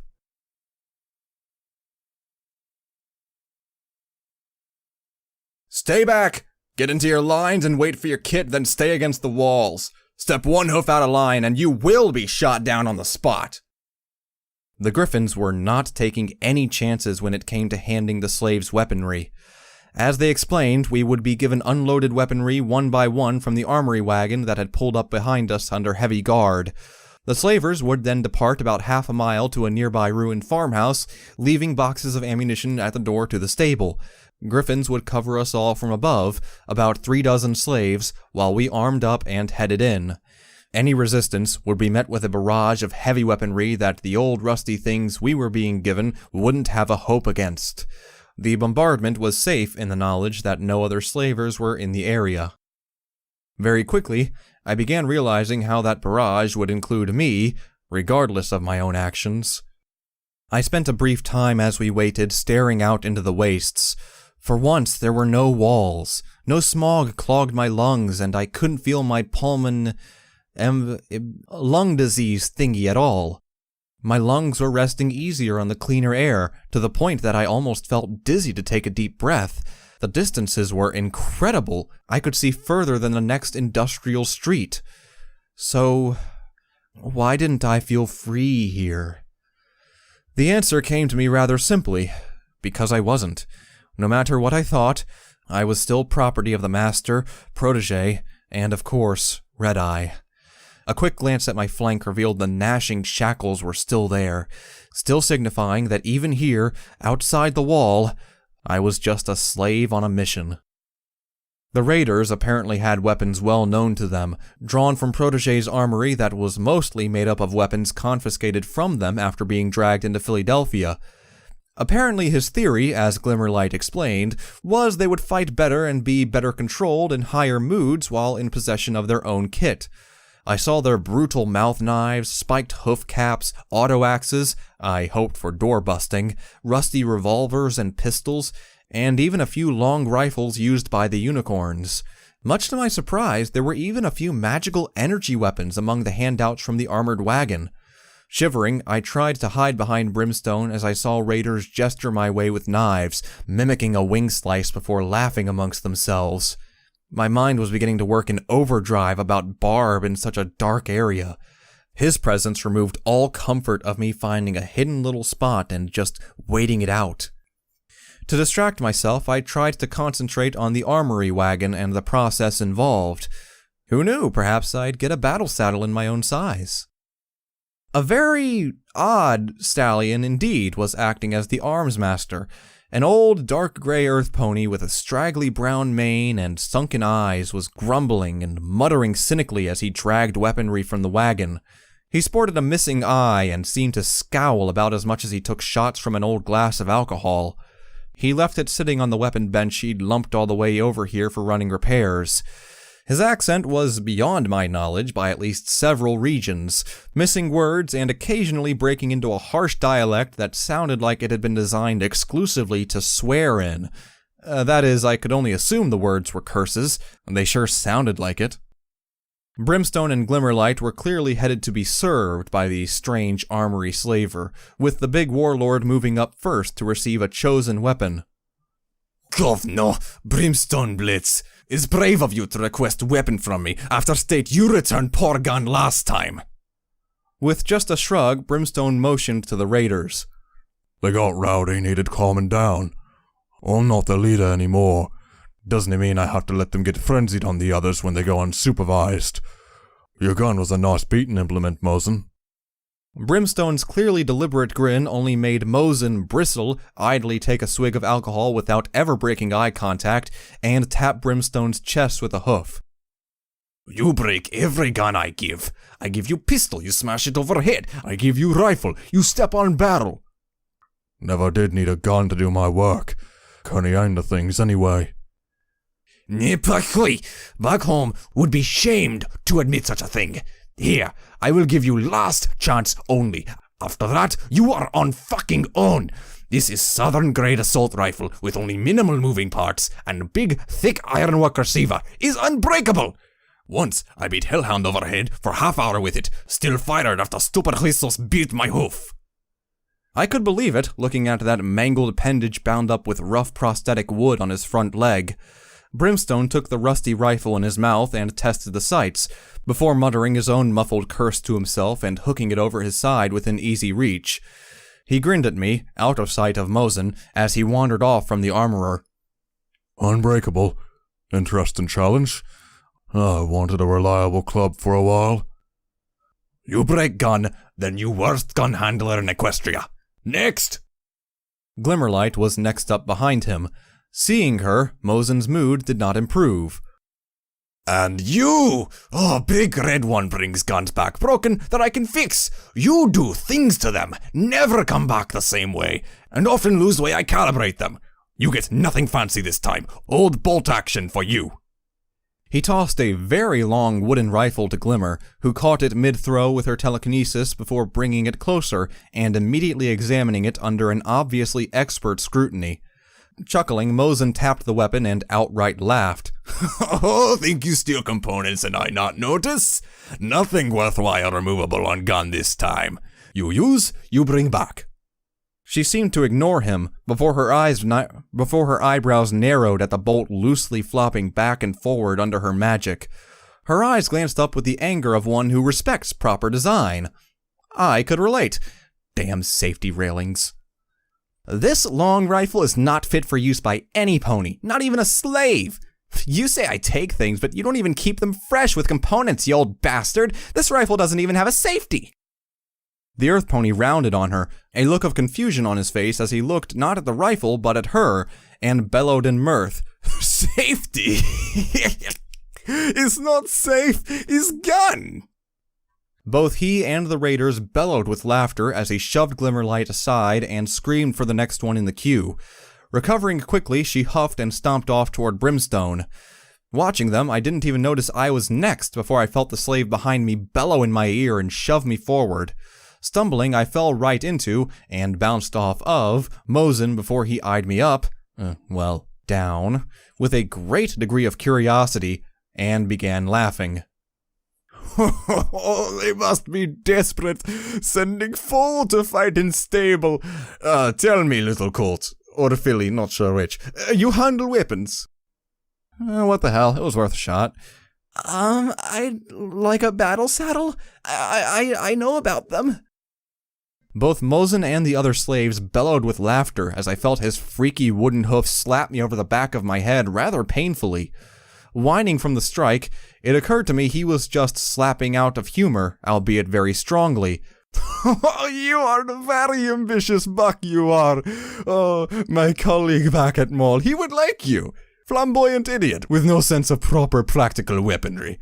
Always wants bigger things and enjoys kitting slaves out with perfectly fitting and fancy firearms. I keep him locked in armory cleaning since he tried to attach sniper scope to flamethrower. No, you get this. Pistol befitting your size and age. He tossed me a BB pistol. That accent intimidated me, the prosthetic hoof freaked me out, and the attention of a couple dozen slaves laughing and making jokes at my expense was one thing, but come on, this was ridiculous! But, sir, Mr. Mosin, I am called. Mr. Mosin, I can't fight crazy robots or monsters with that! I'm not that young, I'm just small! You could have fooled me. You get toy gun, and you will enjoy it till you are big enough to have Stallion's gun. Next. At least he hadn't bucked me away from him like every pony else in Philadelphia did once they were done with me. I picked up the pitiful weapon in my mouth. How unrefined! No saddles, really? And wandered sadly back to Brimstone and Glimmerlight, feeling my chances of survival plummeting rapidly. Perhaps I could crawl inside a ventilation duct near the entrance and hide. Just wait till it was all over. Stables had ducts, right? My memory quickly began to remember clambering inside the drain on my escape, before being bitten and chased by rad roaches. Rapidly, the idea of being stuck in a cramped little area began to fade as a very safe one. My eyes fell upon the thick blackness behind the great circular gate. Cramped little area was describing the entire place I was about to go into. Even as the wagons circled off and descended the track again to leave behind the ammunition, I just hid behind a rock until all the raiders were done picking out their required supplies. Glimmerlight kindly levitated the box of BBs across to me. Don't worry, Murky. Just keep your head down and we'll keep you safe, alright? Chances are it won't be anything those raiders can't handle, I'm hoping. Now, let's get you some ammo. Oh, shit. Inside the box, there was absolutely nothing but a small note. I didn't even need to be able to read the writing as I saw the crude drawing of a shadowy raider winking at me. Suddenly, I became very glad that we had time before we went in. I needed to stop shaking and recover, but amidst tears, fear, and failed attempts at reassurance, I could not fight the inevitability that I would have to go. The Griffins had promised to shoot any slave who did not do the work. The raiders were first. Screaming war cries, they haphazardly charged into the great stable door, disappearing into the darkness completely. Their bellowing became muffled and then strangely silent as they went further inside. Other slaves followed in small groups, nervously moving inside at a slower, more cautious pace. I saw Barb hang around, wink and smile at me, and then creep inside himself.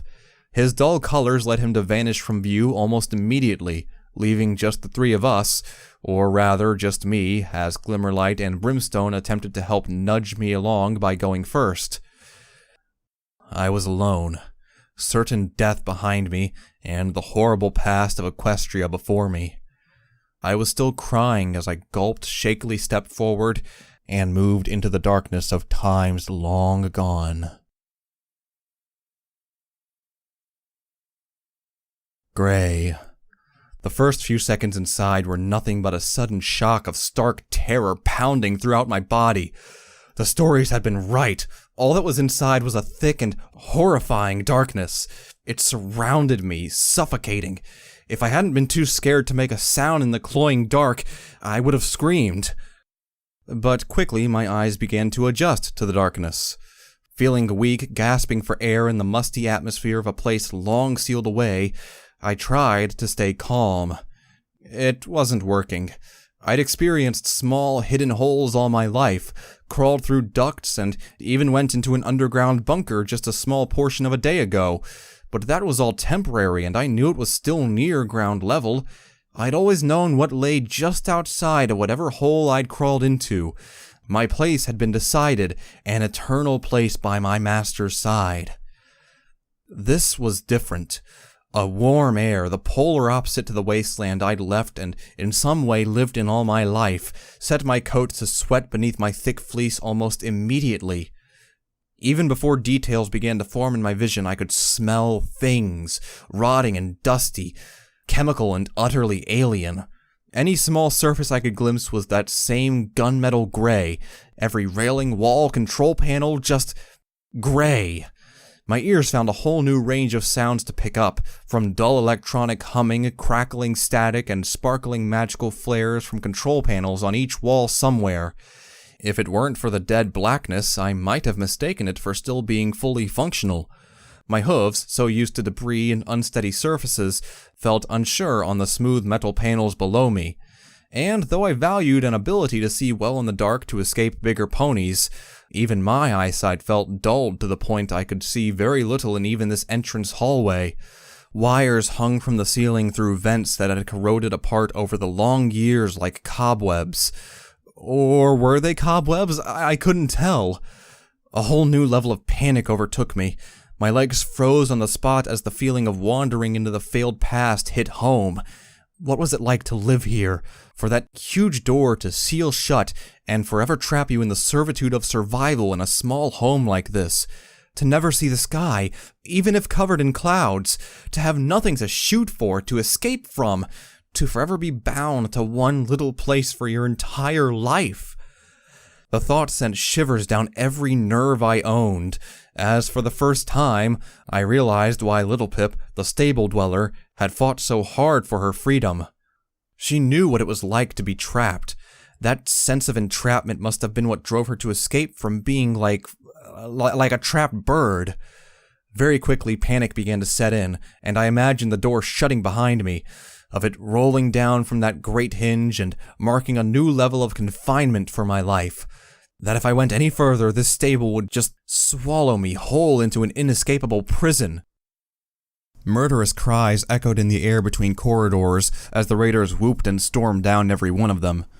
3 ways seemed to direct out of the entrance and its raised stair sections. The crashing and rattling of metal mixed with the sound of thick glass being pounded and beaten upon when 5 of them began tearing into a booth on the right hoof side.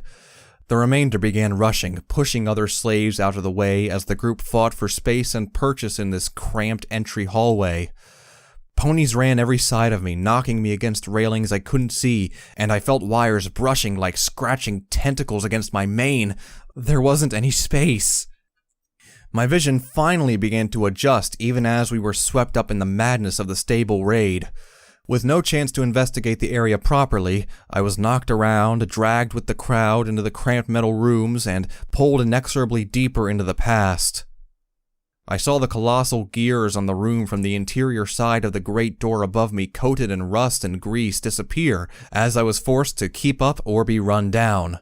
A raider shoved me to the side into a hard metal wall, knocking my skull and dizzying me to the point I lost track of which way I was going.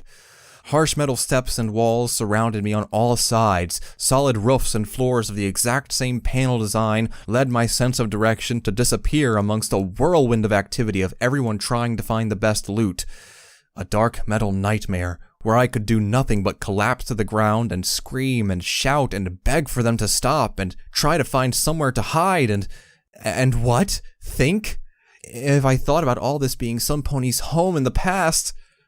A mouth bit into my fleece and pulled me from the chaos into a side corridor. Light blue illumination led me to screw my eyes shut after becoming accustomed to the thick darkness, until mercifully I found the source to be Glimmerlight's horn. Brimstone Blitz had pulled me from the rush of slaves moving into the main areas of the stable.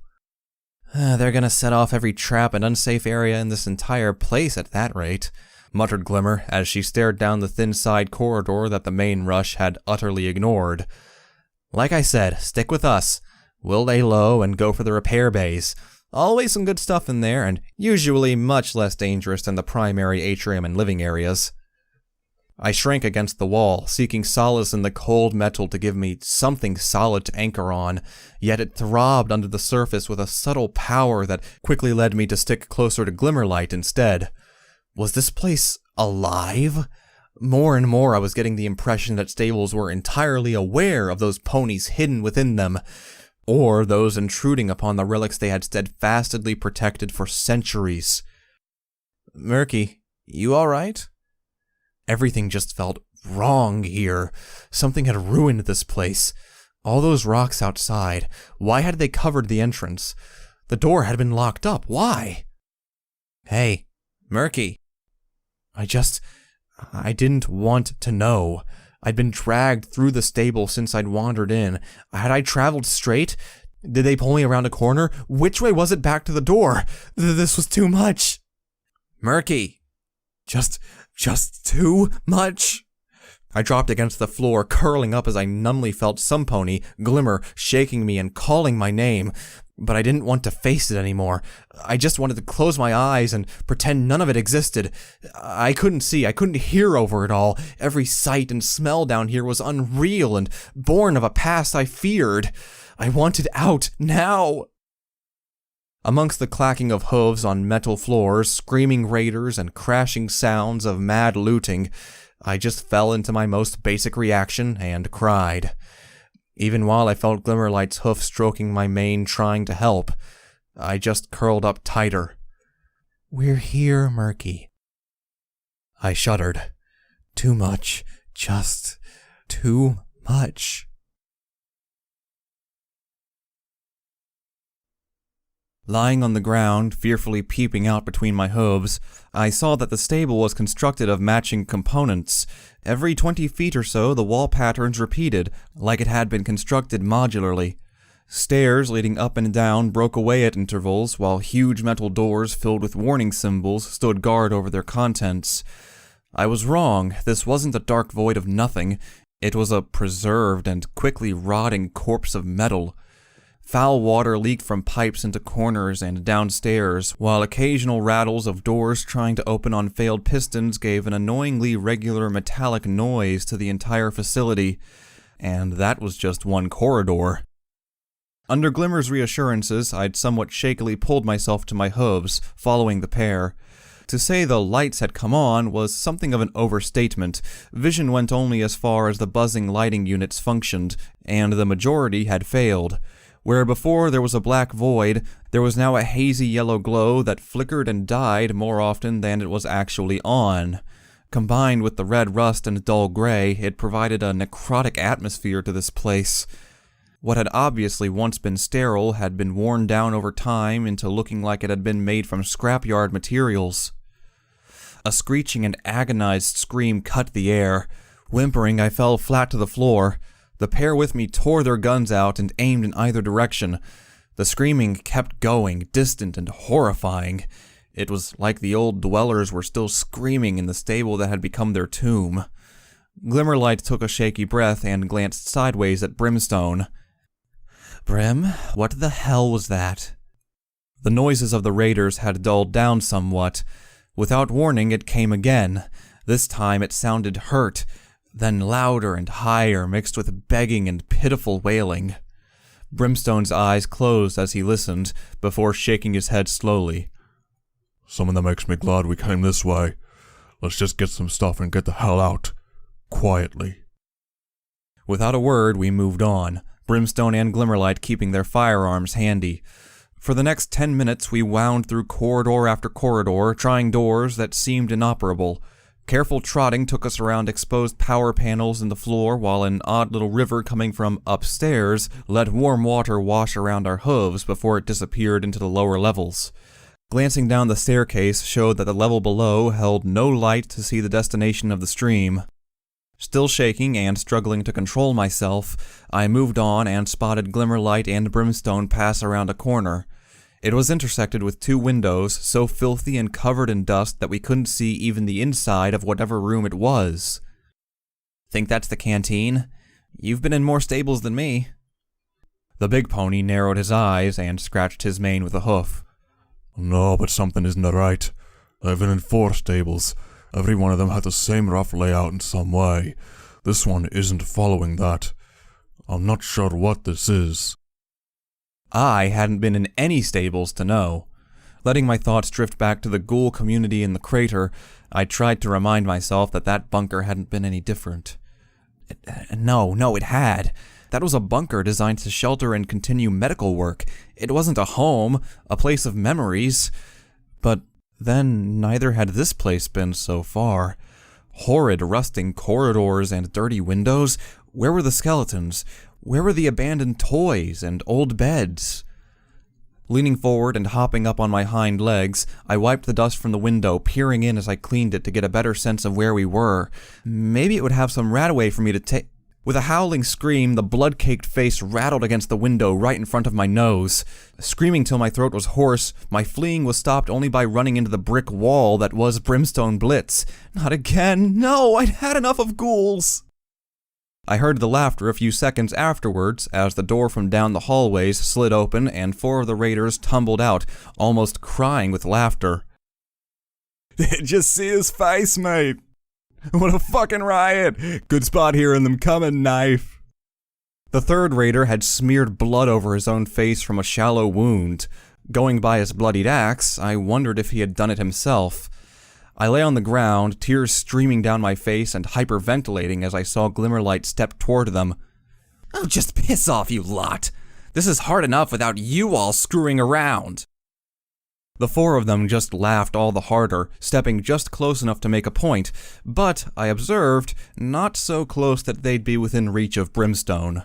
The warlord stood impassively with a furious look on his face, presumably waiting for Glimmer's approval to no doubt kill them. The bloody-faced raider leaned forward. I could see scars all over him, all no doubt self-inflicted going by the angled patterns to them. In a moment of disbelief, I realized that it wasn't just his face. He'd coated himself with blood. For what? To psych himself up? These ponies were a far cry from Noose and Lemon. Hey, Ranger, this is our turf down here to do what we want. Only chance we get to have proper fun without the traitor ruining it. He knows we could just kill him down here, don't you, big guy? Or is it old Buck now? Brimstone snorted. I'd like to see you try, Edge. I still remember you whining the day I broke your knee for touching one of my mares. Now get out of my sight. I felt Glimmerlight rest down beside me. This was beyond either of us. Truth be told, hearing Brimstone refer to his mares brought unsettling imagery of what he had done in his life before now. Suddenly, I felt even less safe. There was one more raider than I'd counted down here with me. The 4 before us only laughed as they sauntered off. Fine then, just don't get in our way. The atrium's ours now. Don't come near, or you'll learn like those 2 little slaves who try to take some of our loot. The origin of the screams suddenly made a lot of sense. It became clear to me that the stable's own environmental dangers were not the only things threatening us in the dark down here. A quick agreement was reached to rest for a minute and check out the room they had just left after the raiders departed. Glimmer helped me inside, more due to me now shaking so much that I could scarcely trot. The room was pitch black with all the lights having failed. The dull haze outside in the corridor wouldn't be enough to light it. Patting my back, Glimmerlight concentrated for a moment, and let her horn light up with blue sparkles around a gentle flow, proved that her name rung true. She smiled at me. Full of tricks. You'd be surprised at all the things I can do. Amidst the azure hue, I took a quick glance around. Very quickly I guessed that this was the repair bay. I had seen enough industry in Philadelphia to recognize workbenches and tools, even if these ones seemed much better made, albeit somewhat simple. They were simple and tough-looking, I concluded. Individual little stations were sectioned off from one another. I could imagine ponies sat in their little zones in the small room, but many of them looked shunted in here haphazardly, like they'd crammed it with more than it was designed for. But what really caught my attention was when I looked at the whole room. Just gray. Every bench and tool, seat and locker, that same color. Every artistic sense I owned was screaming in violation at the dull life any pony here must have had. Without really knowing what I was doing, I moved to one seat and sat back on my haunches before the workbench. The wall stared back. Perhaps this had once been a clean gray as opposed to what it was now, covered in, actually, very little dust at all. It was that bland. This wall really needed something. Maybe, perhaps a Glimmerlight broke the silence. Damn, whoever had a shop in here must have taken what they liked long ago. Probably before whatever happened to wreck the stable. Brim, you find anything? The big raider shook his head. Not unless you feel like another wrench. Just stock equipment, minus the fancy stuff. Almost like no pony ever used this place at all. Just stuck workbenches in here to store them. Turning, I saw Glimmerlight holding up a pair of pliers with a rather confused look. Only after a second did it click that the pliers still had their safety pins intact. They had never been used. Hopping down from the seat, I wandered over into the now flickering light.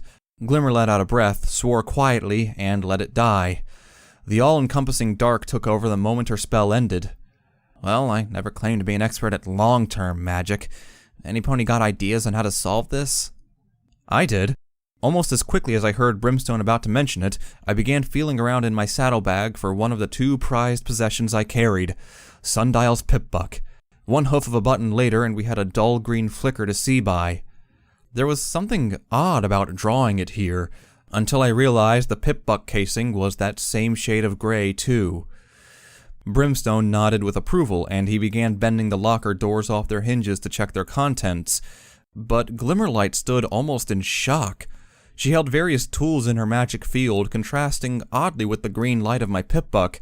I guess that illumination magic took a lot more stress than a simple telekinetic hold on items. You have a Pip-Buck? Holding it protectively in my hooves, I just nodded. Sorry, I didn't say, but it means a lot to me. The tools tumbled to the ground as she almost seemed to fly over to me, her eyes locked on the wrecked device. I could swear she was quivering on the spot like a hyperactive foal. You have a Pip-Buck? She repeated. Oh, give, can I see it? I won't break it. Slightly taken aback, I stammered a reply, before simply giving up and gently holding it out. Given the way she had treated me thus far, a look was all right, surely. She lifted it with her magic to float before her. The loose leather whip ties dangled idly while the broken hinges squeaked in the telekinetic grip. The noise echoed strangely in the isolated wing of the stable. Briefly, I began to wonder where the other raiders and slaves were. I hadn't heard anything from them for a while. Oh my. Oh, this thing has seen better days. Oh, you poor little Pip-Buck. Ooh, let's just take a look. Appropriate place, this. Pip-Buck Technician's Bay of the stable. She hoofed the switch I normally used for the radio, which brought a very quiet volume of Sapphire Shores into the room. Glimmerlight upped the volume until it was at a level ponies other than freaky taint-borns could detect. Eventually, she laid it on the technician's workbench and pulled a second seat over for me. Behind us came an almighty crash as Brimstone pulled the locker clean off the wall to stamp the door inwards, trying to get at it. Glimmerlight squinted one eye, raising the eyebrow of the other while turning and toying with the device. Been so long since I had a chance to work on one of these things. Father never did allow me near any of the ones we had in storage, unless it was to teach me about the operation systems. Gotta say, Murky, the fact this one is working at all is nothing short of magical itself. Look, the spark battery is actually exposed to the air while operating. All the hoof locks are gone, screen protector is shattered, half the buttons seem disconnected, and of course, the entire underside has been torn off. I'll bet some pony tried to remove this in a hurry without tools, actually. I whimpered. Sundial's sad fate was still a hurtful thought in my mind I often preferred to try and forget. Had he died before the balefire? Just what happened to him around the time his Pip-Buck became such a mess? Aha! Startled, my eyes blinked and my ears perked as I leaned over before almost falling from my flattened seat with shock. There, in her hooves, the screen was working. Very light green, it flickered and fizzed out a couple of times, but always came back. Arcane symbols flashed and scrolled around it, fading in and out. Probably the symbol of the group who made them. Eventually, it settled into something resembling the idle state I'd seen Little Pip sitting in. Glimmerlight could not hold her smile in as a hoof dragged me in for a little celebratory hug. I yelped at the shock, making her let go and pat my back instead. Was she taking no chances with me, or... I didn't understand this whole social thing at all. What was she being to me? The mayor had cared, but Glimmerlight felt different. I mean, yes, she cared, clearly, but with the mayor, something had connected in a way I'd never dreamed. With Glimmerlight, it felt more like an entirely new sensation, to get to know something. What was that? Why did I feel stronger around her? More confident in her presence after only knowing her for a few hours? If she noticed my thoughtful look, she didn't react. Instead, her eyes were fixated on the Pip-Buck screen as the system properly booted up. From behind us, there came a very sudden sound of pistons and moving metal. Half a second after it started, there was a sharp crunch of gears. Both Glimmer and myself jumped in shock as the dull mechanical sound suddenly shot through the room. Speakers above us on the ceiling buzzed loudly, creepily similar to parasprites, before squealing and failing. Biting my lip in fear, I saw the door to this blacked-out room jar and jump in its half-open housing before fizzing and sparking with blown fuses. In the dead silence, we stared as Brimstone tapped it a few times before looking around outside. Any idea, Glim? She shrugged. I guess it was just jammed on an automatic shutting script from being open so long. The hell was with the speakers, though? I found myself gripping her with all four hooves in terror, somehow. It didn't sound nice. Rubbing her forehead, Glimmer looked up at them before settling down again. Well, back in Buckland Cross, see, sometimes the speakers announced the door was closing. Safety, you know. Don't worry, broken systems always sound weird. Glimmerlight sounded confident in her knowledge, if a little surprised, before she looked back at my Pip-Buck. Personally, I just wanted out. This place was filled with too many sudden sounds, dark corners, and unknown secrets. I knew they would be in here somewhere. Glimmerlight, meanwhile, just seemed to find solace and comfort in checking my Pip-Buck. I thought that's all it was. All that was wrong was the matrix that controls the distribution of energy wasn't detecting the screen protector, so it disabled the visuals to protect, I don't know, the warranty or something. Just a little spark in the right place, and hello! Now you can properly navigate more than just the radio and audio diaries, I'll bet. Giggling like a filly, she squeezed me tight enough to make me yelp in surprise before bringing the screen up. Try as the fear did, somehow her laugh helped banish the dark demons I was imagining in the corners. Now, let's see what it has to offer. I'll run a basic diagnostic and see what it still has operating. Controlled by magic, icons flickered and lists scrolled back and forth. I saw a little deformed picture of a pony with flashing lights and a sad face appear for just a second. Eventually, her horn's glow minimized in scale as the Pip-Buck lowered into my hooves. Illuminated by the glow of the active device, for the first time I began to properly feel a sense of ownership, rather than just carting around an odd radio that really belonged to Sundial. It was working for me. I could use it for whatever Pip-Bucks did. I couldn't read the words on the screen. All the excitement flowed right out of me as I slumped out of Glimmer's grasp and sighed. My eyes trained lazily on the unknown shapes and features. I tried hoofing a few dials and buttons. Sometimes a bit of light changed, but it was just all a mess of hidden secrets to my idiotic, uneducated, and illiterate brain. The radio would have to do, and all it was still playing was Sapphire Shores. A ghoul could sing better, I believed. Murky? I just let out a deep breath and settled down on all fours before looking up at her in the flickering light. Glimmerlight clearly hadn't forgotten what I'd told her about my reading during my big rant earlier on. I don't think I can really use it. I shook my head. Can't read what it says. It isn't really mine. It used to belong to Sundial, after all. Glimmerlight swiveled on the chair, looking down at me with her hooves resting together. Then she smiled. You found it, Murky? Tech like this, it doesn't turn up every day. Don't feel that you're worthless to it. In my experience, rare artifacts choose the bearer as much as they choose it by carrying it with them. With all you've listened to stuff about the stable dweller, what'd you call her, Little Pip? Didn't you hear about Little Mac? Lil who? I shook my head. Little Pip's revolver. You must have missed that broadcast or something. I have an old wireless in the cells I got working on the signal before my sickness got too bad. She found that gun, one of the best, the DJ said. It stuck with her through thick and thin, saving her life as many times as any companion or good luck. Yet I'll bet, from the description of that thing, she wouldn't be able to fire it from her mouth worth a damn. Does that mean she doesn't deserve it? Glimmer's magic picked up the pip buck and gently attached it to my right hoof with the whipcord. I'm sure, wherever he is, Sundial would be proud some pony as gentle as you found it, Murky. Now come on, I'll read it for you. Do a rundown of the systems and see what he left you. I didn't properly smile, just a little raising of the corners of my mouth.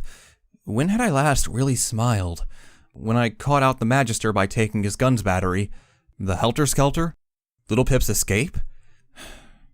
It felt so hard, especially when the moment this pip-buck-induced train of thought ended and I remembered where I was. I lifted the pip-buck to allow Glimmerlight access. Now, a little spark here, magical choice there. Here we go, basic runtime diagnostic. The screen blanked and flowed a mass of singular sentence lines in a dark green that I found hard to even see, never mind read. Glimmerlight's eyes seemed to have no trouble, flitting to and fro as she muttered the results to herself. Basic functions not intact, visual user interface active, as we know, magical recognition set to manual only, location tags active, mapping spell is degraded. That's useless, damn. Location recognition spell is working though, just no map spell to overlay on. Radiation detection spells are corrupted, probably only a huge level of rad would make it active.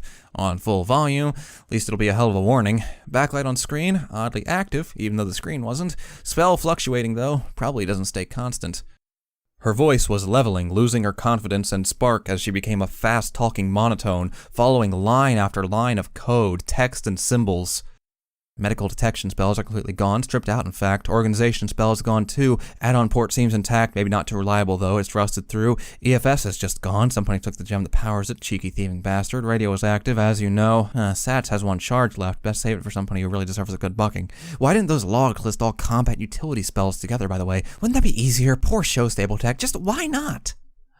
The last question was directed at me.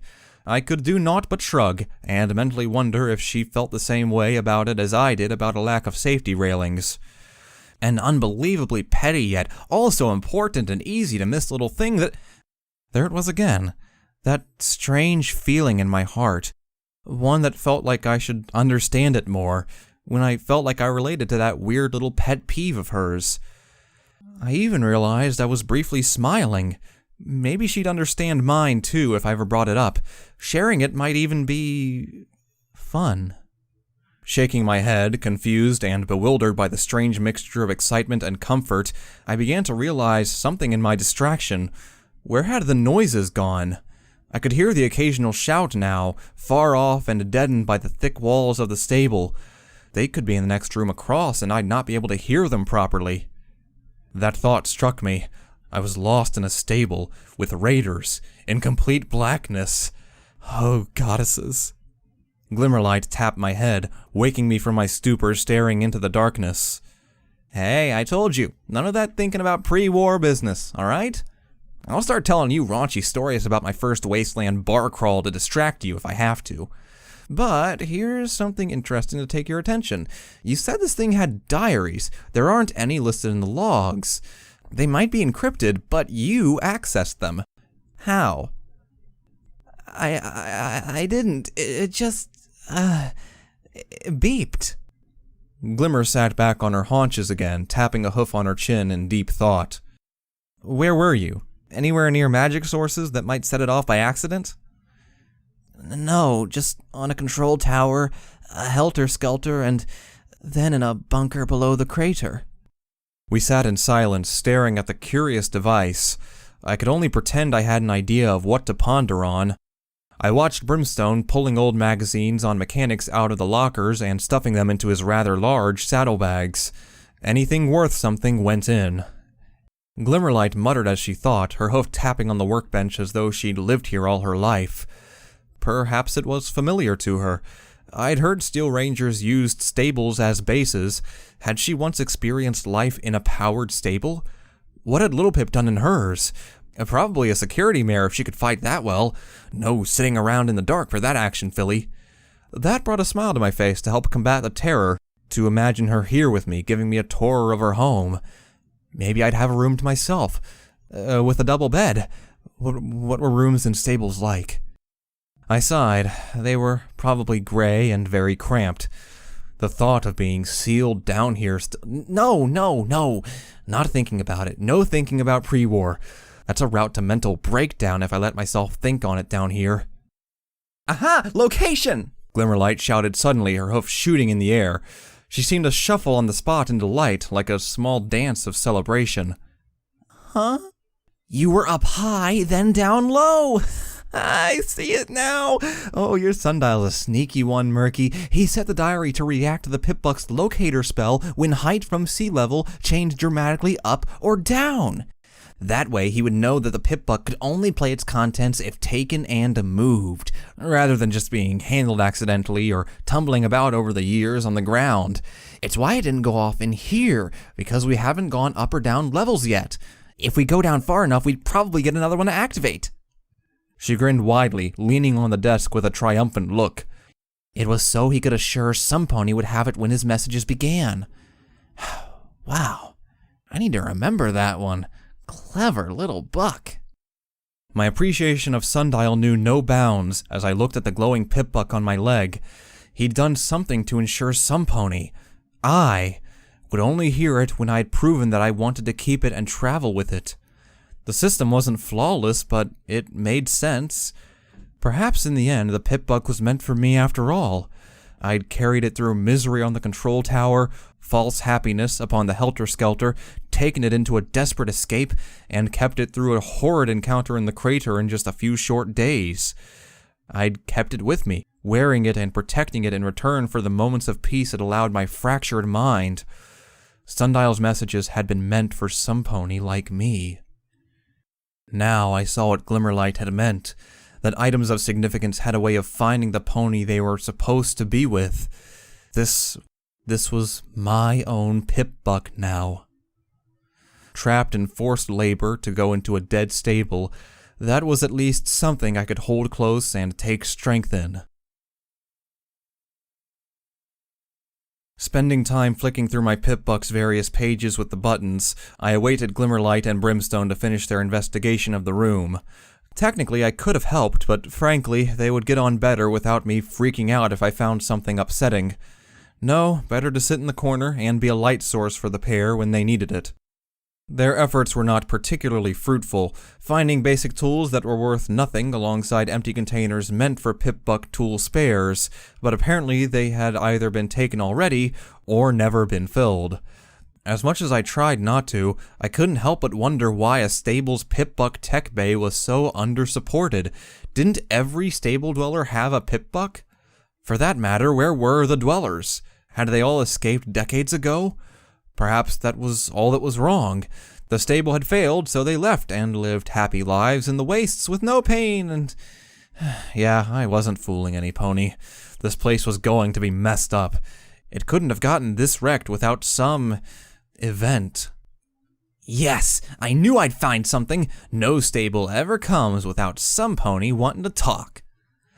I looked up at Glimmer, delightedly holding a small device in her magic as she advanced. Brimstone had hung around the door, acting as a guard against any raiders wandering around. As far as he was concerned, the raiders were hostile, had already killed 2 slaves, and likely would do more if they felt they could get away with it. Thankfully, they seemed to have gone down a level, ignoring this quieter wing. Glimmer's device, floating in front of my Pip-Buck, didn't look like much, just a little serrated circle on a small round casing, with prongs that would fit into something. Grinning, she lifted my Pip-Buck. Now we find out what life was like in this place. This is an audio recorder, Murky. They fit into things like pip bucks, and thankfully, yours is intact enough to do it. Last stable, one of these and a spare one in the repair bay gave me a passcode for the weapons locker. Was in and out in 5 minutes with no danger from the defenses further in. So, what say we take a listen? I'm not sure. She clapped my back. Hey, didn't Sundial help? Besides, if it helps us know what we're facing here, if anything is wrong, I'd like to know. Sighing, I held out the pip buck as she slotted the device in, hoofing one of the buttons before the audio began to kick in. I heard a young mare, bored and monotone. They say we've only got a bunch of these recorders, but frankly, I got little else to do in a day but complain and keep re-recording this message, so what the hell if I use one? It's been a month since we got the call to come in here. Brimstone waved from the door. We cannot stay here. The raiders know the location, and we do have a quota to fill. If you two are gonna listen, do it on the move. Shrugging to me, Glimmerlight and I packed up what we could find and moved out after him. Brimstone took a route further into the facility, taking us past some old dead generators. One of them still hummed. I guessed some sort of backup, but otherwise nothing in here was active. Really, it's all just a battle to not think. We've got enough problems in here without languishing on what's outside. Root said he heard some pony hammering on the stable door after it locked. Bullshit. You'd never hear that inside here. No, all sterile and safe and stable 93. Only it's not. Fucking ministries had to come romping all over this as well, didn't they? Now we've got arcane scientists in the lower levels continuing all that weird stuff they did outside to cause this. I thought it was better us getting staff from the ministry here, smart ponies who could keep it running. But no, now I'm just walking on metal boards not 10 feet above fuck knows what messed up experiment. Oh, they say it's safe, but safe is what they told us mega spells would be. Glimmerlight's eyes went wide. Ministry equipment downstairs? Brimstone, stop! Glimmer shouted as loud as she dared as soon as the recording played out to this point. She rushed up, clearly trying to convince Brimstone that the better loot for meeting quotas, and apparently gaining favor on the Protégé's medical roster for exemplary slaves, was below us. The idea chilled my blood as I stared at the pip buck and the floor beneath it. It continued to play as the two debated the issue. So they just expect us to hurry up and wait. Just forget every damn pony we ever loved or cared about is dead or dying out there. We can't even leave if we want. Seismic activity suggests the megaspell that hit Philly brought a rock slide down over the entrance. So yeah, this is our lives now, whether we wanted it any different or not. The Overmare, Windy Vein, got replaced within a day by the ministry staff. The new Overmare, damned if I can even remember her name, she's changing things, taking all the pip-buck tools so I've got nothing to work with. Says all the pip-bucks need to go to their labs for repair now. I tell you, the lot of us up here, if you weren't so damn lucky to be alive, we'd be rebelling against this kind of second-rate treatment to those freaky sealed-off areas. The generator room widened out into a larger hub. Brimstone had, after some thought, agreed to Glimmer's idea, so we scurried along the walls trying to find stairs down that weren't flooded. I couldn't grasp what this mare must have felt, being trapped inside this sterile shell without any knowledge of the outside world. Even I had at least seen the world outside of slavery, for as much as Philadelphia was quickly becoming my entire life.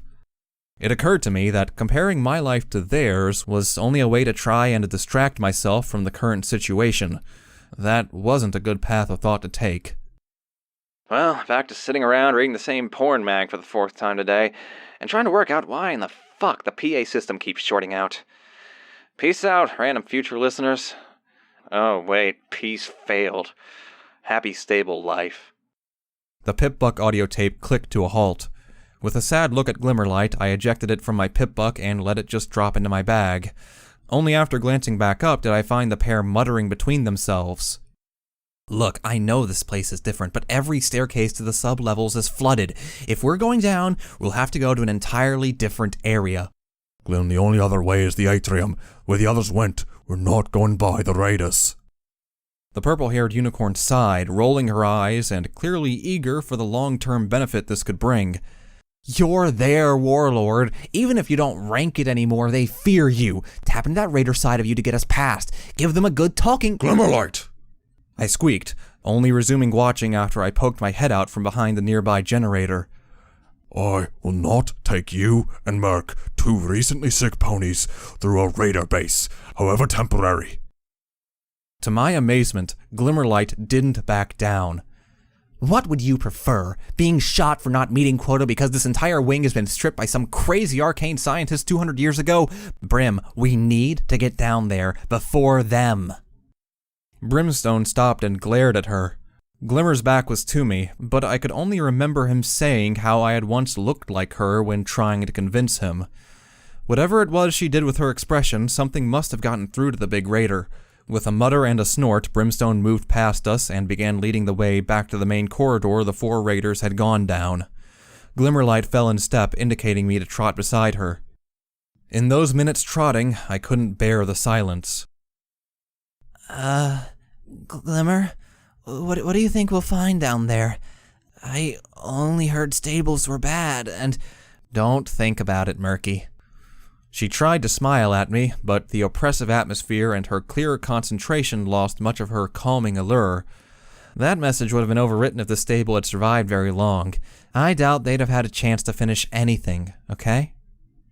I fell slightly behind her as we squeezed past the generators into the side corridor following Brimstone. As much as she had tried to reassure me, I could only think about one thing she had forgotten. If it hadn't survived past the first generation, what was it that had killed the stable and left this rusted and presumably empty corpse?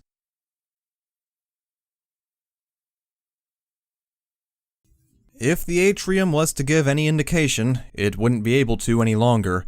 The raiders had seen to that. We'd emerged on the balcony overlooking a central open-plan room. I could see thick glass windows sectioning off many of the surrounding rooms to try and make it seem even bigger than it actually was. A small porthole window gazed down across it all. The room it led into seemed to be accessible from the balcony, or mezzanine, that ran around all 4 sides of the atrium. 2 staircases, one either side, led down into the main... courtyard? I guessed that to be the best term. But the activity within was what truly drew my attention. Among the flipped tables and chairs, all around the rusted remains of metal furniture and fallen scrap, the raiders had made their home for the next few hours during the operation. Piles of even vaguely useful items were collected in the middle, surrounded by an armed guard. 4 of the toughest-looking raiders were there watching the loot, one missing a good chunk of his face and covered in scar tissue. He stood atop the pile with an almost comically old shotgun. Behind him, I fought to stifle a whine when I saw almost a dozen slaves held prisoner in a side room, their sacks emptied and stolen of all finds. Most of them showed fresh cuts and bruising. My appreciation of Brimstone and Glimmerlight allowing me to work with them rose high enough to almost make me forget the fact that once ponies had sat, ate, and presumably laughed here in this large area together. Now, it was just a temporary hell for those slaves caught by the Raider clan amongst the dark depths of the stable. I wondered if the master encouraged this to keep them in line. Behave and obey, and there wouldn't be any guards during these raids. Brimstone bristled and growled, his hooves impatiently stomping on the ground as he too saw the plight of the other slaves. Glimmerlight just sighed and closed her eyes, and briefly appeared to shiver. She had forgiven life for her time as their prisoner to be sold into the city, but I suspected she didn't forgive the raiders themselves. Even so, she'd sought to stay happy and move on. Not for any riches could I have ever guessed how that was possible. How could some pony just forget so easily? What was her secret? Protégé will hear of this. He won't stand for it. Glimmerlight spoke quietly, beginning to creep around the balcony. Brimstone followed, with me bringing up the rear as quietly as I possibly could. Screams, slaps, and bitter laughter mixed with disgusting threats of violence. Brimstone cast his head over the edge very briefly to gauge their positions. Moving up, I hopped onto my hind legs to peek over the balcony again. Hey, where'd the boss go, Edge? You know, Bob, he'll be right behind you when you ask that. Nah, I think he went off to explore alone. Said some shit about the darkness being his domain in the depths or something. The majority of the raiders were filtering in and out of the rooms, pouring sealed food and random tools or books onto the pile. Clearly they were interested in sheer volume and letting the slavers do the sorting. I could understand the feeling. Just taking things and building your inventory was oddly satisfying. Tapping my goggles, I felt a little happy thought at my one small victory over Wicked Slit.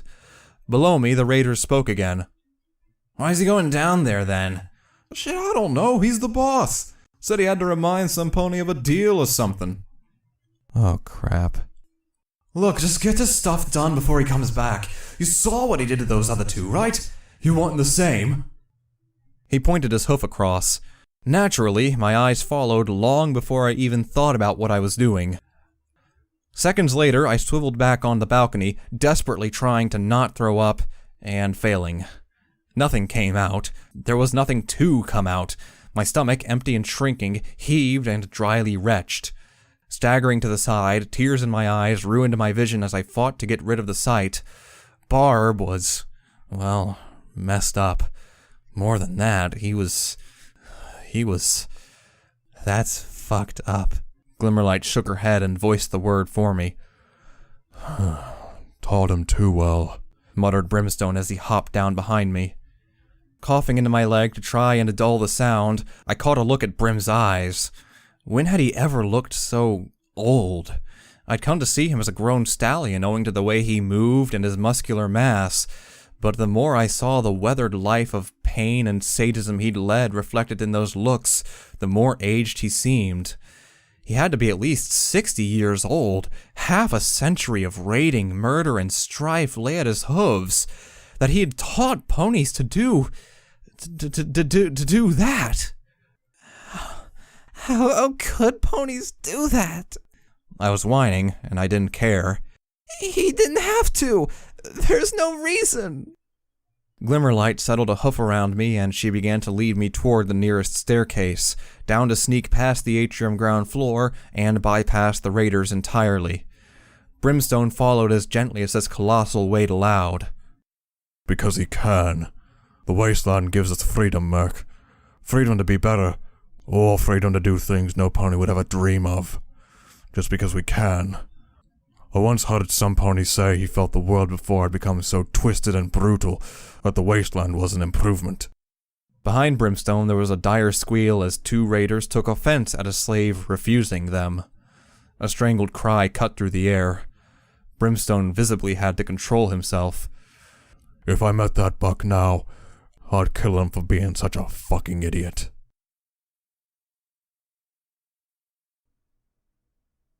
Keep those ears of yours peeled, Murky. You're a pretty handy asset down here, you know? We were on the same level as the raiders now.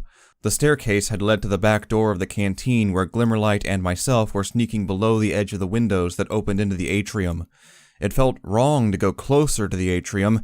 Indeed, the raiders were little more than 10 feet away, but the door leading to the raiders themselves was jammed 1 foot from the ground on the atrium side, likely meaning they hadn't worked their way in here yet. That, and it held all too big a chance of containing something to eat. We all direly needed it. Brimstone had elected to remain in the stairwell to ensure no pony could get behind us while we searched for any food. What did stable ponies eat, anyway? I hoped it wasn't meat. Although carnivorous attitudes were common in the wasteland, I'd never tried it, more out of neglect for my masters than choice, and I doubted the capability of my stomach to hold it. That said, I could feel my limbs shaking and my head beginning to ache from lack of food, and especially a lack of water.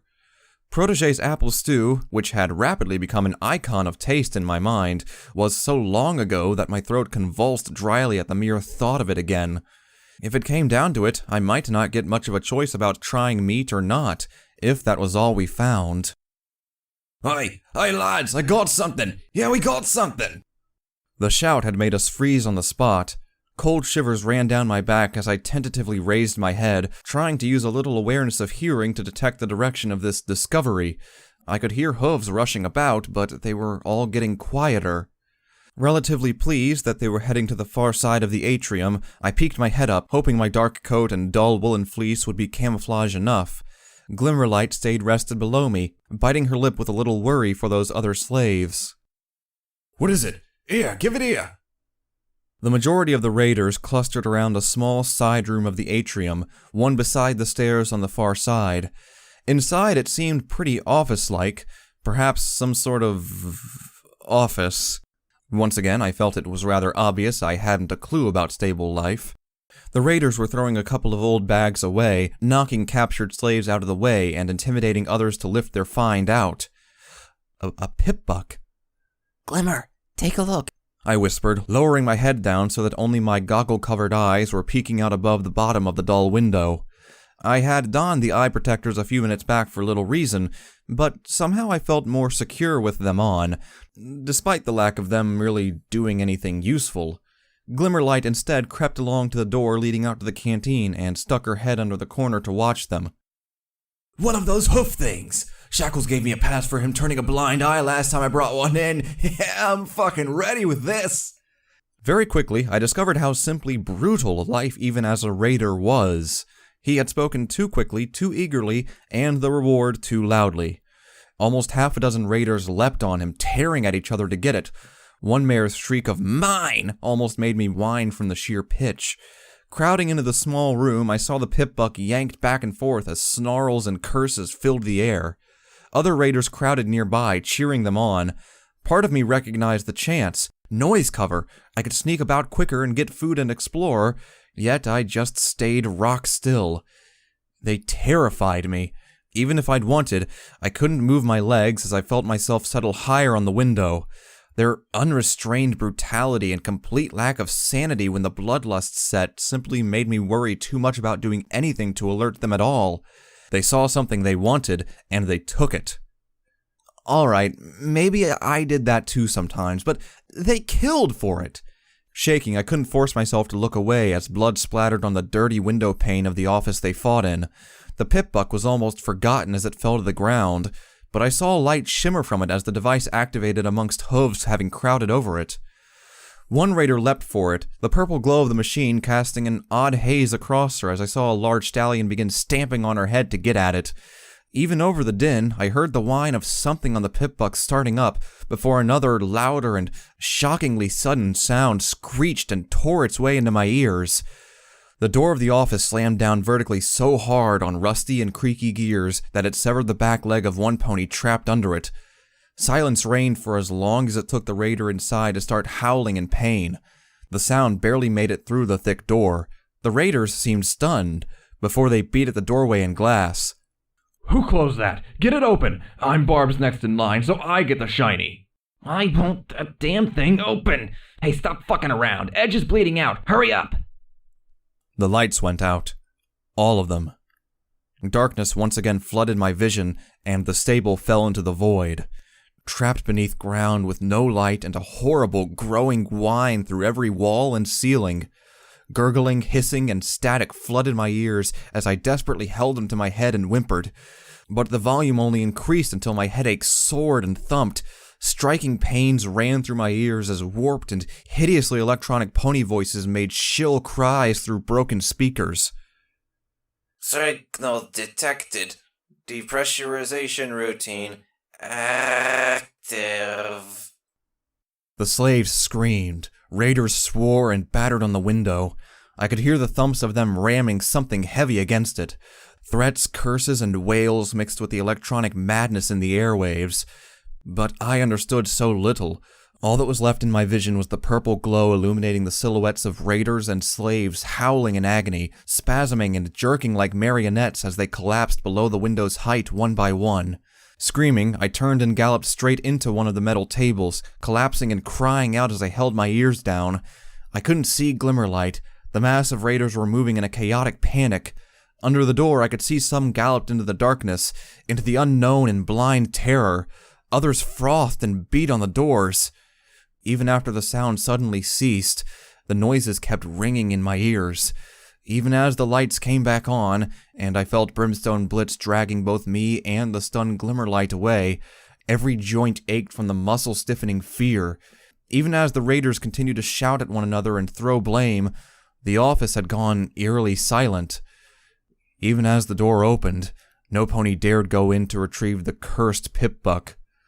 Within that room, they all lay dead.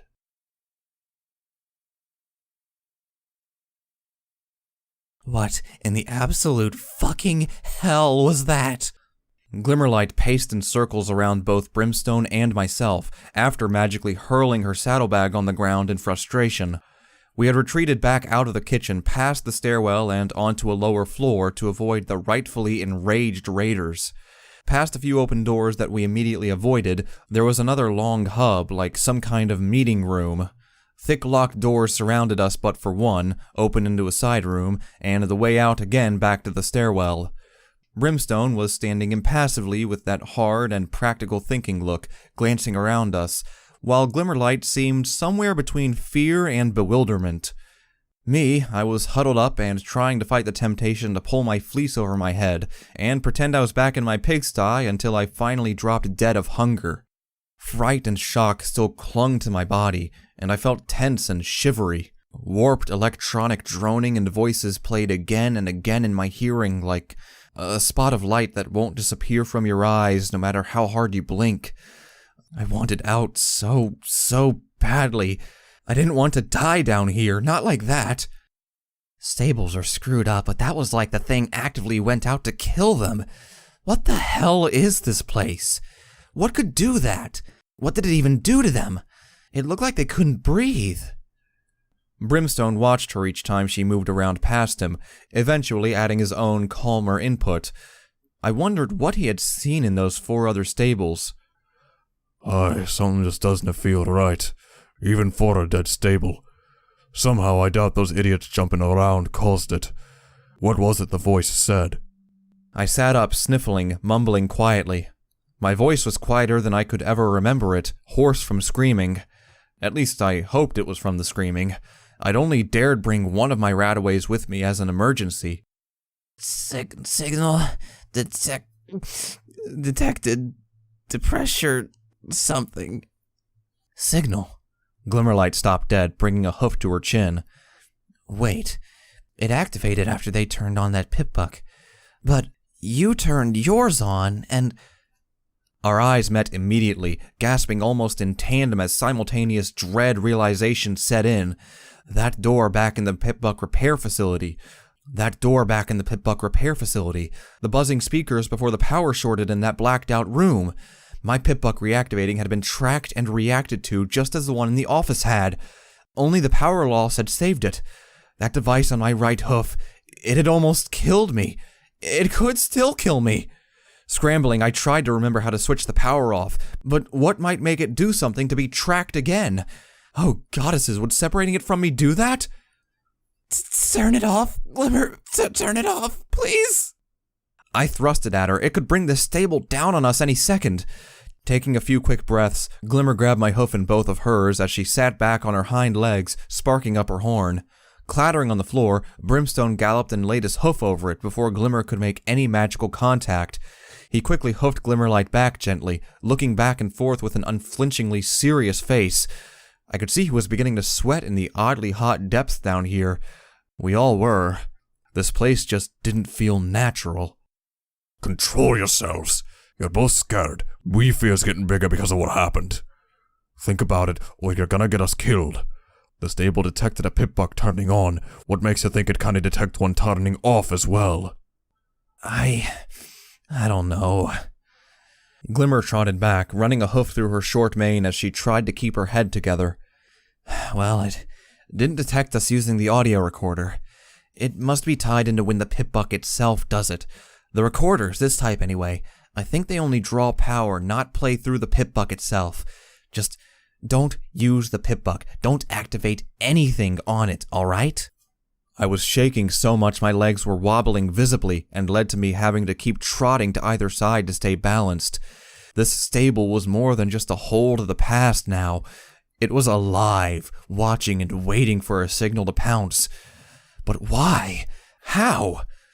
Glimmerlight was clearly thinking the same thing, settling down with her head in her hooves. Come on, Glim, think, she muttered. Why would it do this? It wouldn't take a magical computation core to do it, no, just reprogram the fire sensors, maybe. To scan for a different signal? I can't think straight down here. It's like being drunk but without all the happy times.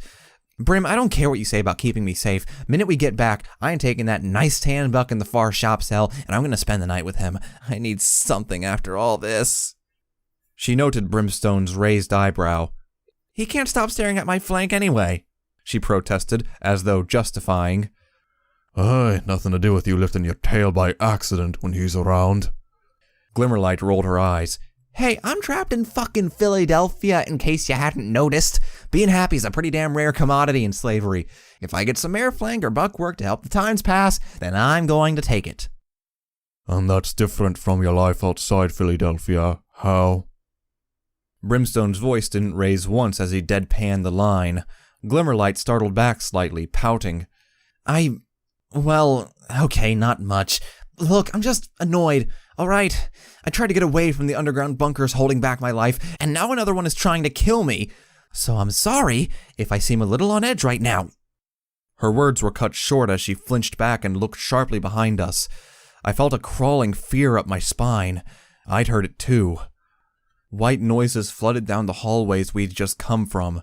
We heard distant clipped electronic voices layered with muffled screaming. Twisting and echoing around us faintly, my own whimper of fear added to the terrible chorus. Some pony else had to have blundered into something that activated a signal. Fading, the electronic white noise bounced from wall to wall lightly before being replaced by an ongoing background hum and the sporadic hissing of pipes from all around. This place wants to kill us all, I muttered, squeaking on kill as my voice cracked. Glimmerlight turned quickly, grabbing me by the neck and looking me dead in the eyes. The mare was terrified, just as I was, but she was stronger than I, more confident at keeping a level head, despite her frustrations. All the same, although I heard her words, it was hard to concentrate and properly listen. No, it's not going to kill any of us. Just keep your head, don't touch anything, and don't use your pip-buck. The only thing we know is safe are those audio recorders, so we'll try to find a bunch of them and then get the hell out. We'll take our chances with the slavers. You hear me, Murky? I didn't. I couldn't. I just kept jumping at each sudden hiss from behind a wall or above the ceiling. Lights flickered still, not allowing me to get used to anything with my night sight. It was just one ongoing claustrophobic and rusty metallic terror. No, it wasn't metal, it was organic. The pipes and pumps were its veins, carrying the pressure, magic, and water to power the stable. Somewhere the heart was deep down in the old labs, and the mouth was what we'd cantered into. Now it was just digesting. Murky, snap out of it! Glimmerlight shook me hard enough to get my attention through stint of my lash wounds aching at the sudden movement. Her blue eyes stared into mine, her hooves holding onto my head to keep me focused on her alone. It's just a machine. Scary, yes, but it's only doing what it's been programmed to do by some idiots who didn't do things right. The past is filled with mistakes, but that's all they are. Mistakes, errors, wrong calls. The past isn't bad, Murky, just unfortunate, but we need you in the present right now. I stared at her azure eyes, somehow still sparkling with life even down here. Why hadn't they just left me anyway? I'd been nothing but a burden thus far. What made her keep wanting to help me? Why not just go like every pony else? For once, I was almost glad that I had a natural tendency to follow instructions. Nodding silently, I fell in to trot behind her obediently, with my head lowered as I would to any master. Glimmerlight seemed to hesitate before cantering on toward Brimstone. I could hear him whisper quickly to her. Presumably they hadn't accounted for how noise traveled down here to be audible to my unnatural hearing. Murk's not right in the head, Glim. See how he just followed because you told him to? Murky, she corrected, is just hurt, Brim. Look what he did for us. He just needs some pony. It's like he's lost. Was the stable dweller really that amazing to see and inspire? Brimstone made a neutral sound before shrugging. Aye, that she was. Enough to make him take a run at the wall. But he's lost that confidence. Shackles isn't going to let go of him. He's got his chains in deep. Glimmerlight went silent, casting only a periphery glance back to me with a sad smile. I turned away, pretending I hadn't heard. Brim had been so right. As we trotted slowly across the open area and around old metal desks. Gradually, I began to realize this place was a school. I could see small scraps of yellowed paper on some of them beside thin sticks of charcoal. Not even really thinking about it, I started dumping many of them into my saddlebag. Up at the front on the teacher's desk, I could see a huge growth of mold that only afterwards I recognized as an apple after 200 years. My mind ricocheted around as I tried to distract myself, thinking of what to draw when I got home or what these little symbols on the blackboard meant. Why did they repeat so many times in the same line? Sighing, I turned away from it and came face to face with a drawing. Crayons. I'd once owned a set as a foal until another slave had made me cry and stolen them. The sense of loss hit bitterly as I stared at a picture of a few ponies. They weren't very good, foal drawings probably, showing lots of multicolored ponies all happy together. Below them everything had been colored gray.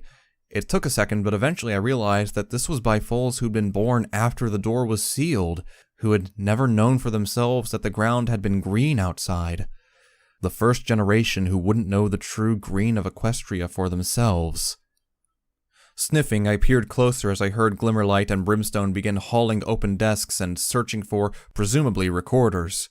Probably best I didn't help. Most likely I'd only mess something up and make them angry at me. Sitting back on my hind legs, the trembling of the floor from generators below this level making me squeak in surprise at the unexpected feeling on my backside, I leaned into the drawing, using the flickering light as best I could to view it. Part of me was tempted to use my pip-buck light. It had been safe earlier, but right now I didn't even want to touch it. The ponies I'd glimpsed were all lined up at the bottom, made of geometric shapes with scrawled color between the shaky lines. The foal who did this must have been very young, but it was so filled with smiles and innocent nature. If only he or she had known. Sniffing again to try and hold it all in, I offered up a muttered prayer for their souls to Celestia and Luna above. Please let it have been quick, whatever happened. Please not what I'd just seen and heard. Filling the rest of the picture were just two ponies, though. One small and one larger. The smaller, the foal, presumably, was hugging into the larger, who had a hoof protectively around the other. Their mother. But she was ruined. Water dampness had destroyed her likeness and wiped it clean of all the detail but for the general outline of a grown mare. However, the foal seemed so safe with her, so happy, just being there with the pony who brought you up, took care of you and helped you grow as best they could in a bad place like a stable or a slave pit. Murky? Glimmerlight had moved over to sit beside me, sharing my glance at the picture. Is this why you're crying? Crying? I'm not. I was. I hadn't even noticed, but amidst all the fear and danger of the stable, I'd missed the tears entirely as too regular a reaction. A small damp patch before me on the floor was proof enough of that. I just... The picture. That foal had their mother there for them. Until the end. You know, Murky, you never told me about your mother, other than what happened. Her voice was incredibly gentle, quiet and still as I felt her hoof rub my back lightly. What was she like? I don't think you even said her name. No, please, Glimmerlight, don't ask. Maybe if you told me about her, got it off your chest. Just stop. Goddesses make her not ask. So what was her name? Was she nice? Yeah, nice. I mumbled to the floor. Mothers often are. You know, mine wanted me to be called Glimmer Knight if I became one. My father always joked I'd be Glimmer Right if I became a scribe like him. She chuckled, clearly trying to convince me. I told them I'd be Glimmer right out the door if they tried to force me. So, what's her name? Mine's was Candy Floss. Yeah, a paladin. I mumbled something again, too quiet to be heard. I'm sorry, what was that? Again, I muttered it at the floor, creeping back and lowering my head a little before looking away. My eyes were burning. I didn't want her looking. Didn't quite catch that. Glimmerlight bent down, trying to get a look in my eyes. Nothing. I muttered as I sat up again, wiping my eyes and gently touching the picture again. Murky, what's wrong? Is it embarrassing? Because I once knew a stallion called Buck Flank, and, well, you can't get much worse than that, right? I didn't answer. I silently begged her to stop asking. It was starting to make me remember, make me think about how I clenched my eyes shut and shook my head. I couldn't. Not right now. All right, she spoke slowly. I can see it's pretty, I'll give you a few minutes, okay? Glimmerlight seemed about to hug me again, but apparently thought better of it and left me alone with just a pat on my shoulder. She looked back a few times, concern and confusion on her face. My eyes rested on the picture of a mother. I'd come close to having to admit, no. Almost without thinking, I drew my journal and tore a page from it. I bit a charcoal stick in my mouth and went to work. Lines became curves, became shapes, became life. I wished. Taking some of the fallen adhesive on the floor, I tacked my own picture beside the folds of my mother holding me and protecting me from the life I was about to inherit from my birth. Mom was Mom. That was all she'd been to me in the short time I'd known her. Come to think of it, the same went for this foal. They had only known his or hers briefly before the stable ended it all for them. Without really knowing what I was doing, I placed my drawing beside the foals on the wall. I felt right. Sucking up my sadness as best I could, I got to my hooves. Sorry, Mom. I'm so sorry that I... Hey, Murky, get your tiny hiney over here. We got another recorder. Biting my lip, I glanced at the picture one last time, struggling to shove back the truth in my mind, before turning and cantering away from it as fast as I could. Behind me, the two mothers held their foals. They were always going to be their mothers, no matter what their children learned or forgot about their time with them.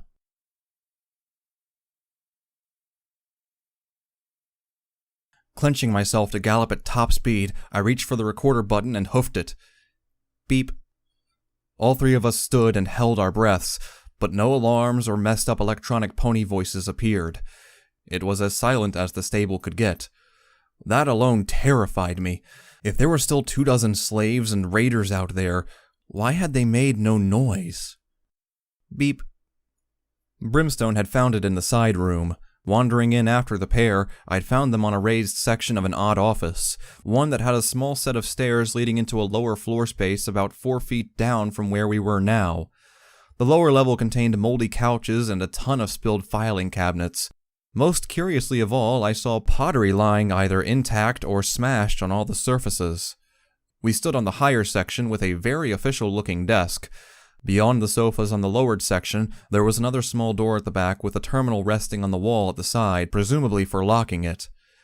With Glimmerlight pushing up beside me to hear the quiet recording, I suspected to try and comfort me over earlier by being close to, and Brimstone peering over my head, I felt a little on the spot as the recorder clicked and began to play.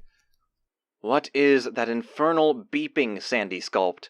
I'm afraid it's just the recorder, Overmare. It's one of those older types that have a weird beeping before, and I think after any recordings are taken or heard. Now, I suggest we skip past this and get to the business now before the storage spell fills.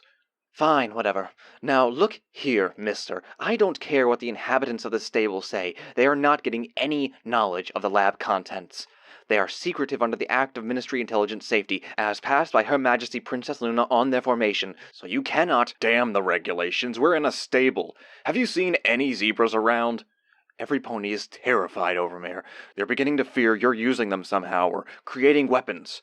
We all saw the light as Cloudsdale went down. We don't want weapons anymore. Which is why you should go public to them, allow access to Tor, and show them that what you have isn't insidious or warlike. Even if it's the Ministry of Arcane Science's secret hideout in a stable for the future, we have a right to know. Yes, indeed, we are in a stable, Sculpt, a stable that is within the lands of Equestria, broken or not. As such, we abide by the instructions provided to me by Scootaloo and— The instructions provided to Beatbox, you mean? the instructions provided to any overmare, if I may correct you. My replacement of her was entirely routine, based on my status within the Ministry of Arcane Science. If you wish to replace me, then simply wait for the next scheduled election in 8 years. Bullshit, ma'am. You know as well as I the scientists will all vote for you, and they outnumber us. The wonders of democracy, my dear Sculpt. Now I suggest you drop this. I will not. Look, ma'am, the people are restless. They're afraid. If you don't throw them a bone, they're going to end up looking for answers themselves. Your reluctance to show them what is being done in their stable, to take their Pip-Bucks in for maintenance and reinstall half the electronic systems, fire detectors, and PA broadcasters, that all adds up to one very dangerously speculating population. Hell, some of them complain of weird feelings that your scientists are showing off behavior which isn't consistent. They don't like them. If they threaten any of my scientists, I assure you there will be steps taken to defend ourselves. We are no threat to you. Our research is peaceful, only secret because of the regulations. Just calm down and everything will be fine. Normal residents of the stable can go about their lives like in any other stable. Now, I have important business to attend, and you have a class to teach. Fine. I'll be back about this, ma'am. In the meantime, I need permission to access the maintenance lockers for more recorders. The class are going to try them out to leave a message for the future about what it's like to grow up in a stable. Granted. The code is Twilight Sparkle. Typical. Watch your tone. Have them back before tomorrow. Glimmerlight was already scanning a wall. I quickly realized it was a map of the stable showing each floor in detail of layout and description. The floor plans 2 levels below us were completely blacked out. Glimmer traced a hoof over the routes before smacking the map itself in joy. Aha! I got it! There's the route to those scientist areas. Come on, Brim. Let's see if we can get that jammed door. If you can pry it open, I'll try and work it out. The pair of them cantered out of the office as I continued to listen. I don't imagine you'll have any problem with this recording being public, Overmare. Not at all. I tell nothing but the truth. Tell the people they can relax. We are no threat. Fine. They won't believe it, but fine. Now, if you excuse me, I'm going to get back to my sculpting. As per the name, har har. You really aren't funny. Beep. That infernal beeping again, Sculpt. It just does it as the spell is running out, that's all. If you listen back, it'll beep for a bit and then stop. Now goodbye, Overmare. The audio ceased, only the beeping continued as the storage spell continued to stay active. Lowering the Pip-Buck and breathing a sigh of relief, I glanced around Sandy Sculpt's workplace. There were a dozen smashed clay pots around, small statues, and a little revolving table in the lower segment. I'd seen statues before, but never the process involved in making clay ones. Moving a little closer, I stepped down into the lower segment of the room. Beep. Oh, shut up, I muttered. No wonder the Overmare had found this annoying. But my eyes were drawn from art piece to art piece. Sculpt had lived up to his name for sure. Even broken and degraded over time, these were incredible. There were ponies, dogs, and even a huge dragon as tall as myself. How I wished I had a big dragon like that to look out for me. Beep.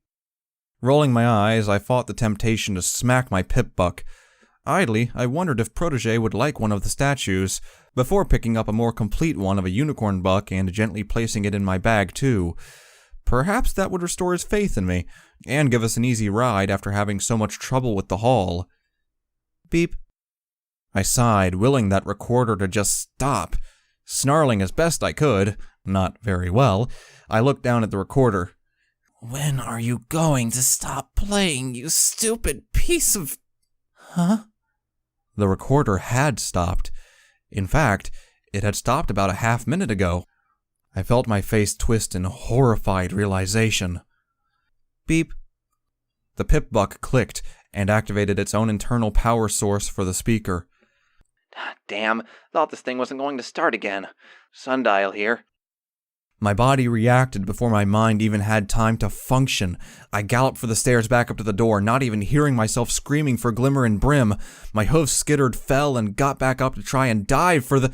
Screaming metal slammed down ahead of me as the door to the office tore from its mountings and closed hard enough to make sparks leap up from the frame. "Help!" I screamed, but I didn't think anyone could hear me. Horror washed over me. I pushed at the door, but I might as well have been pushing a mountain.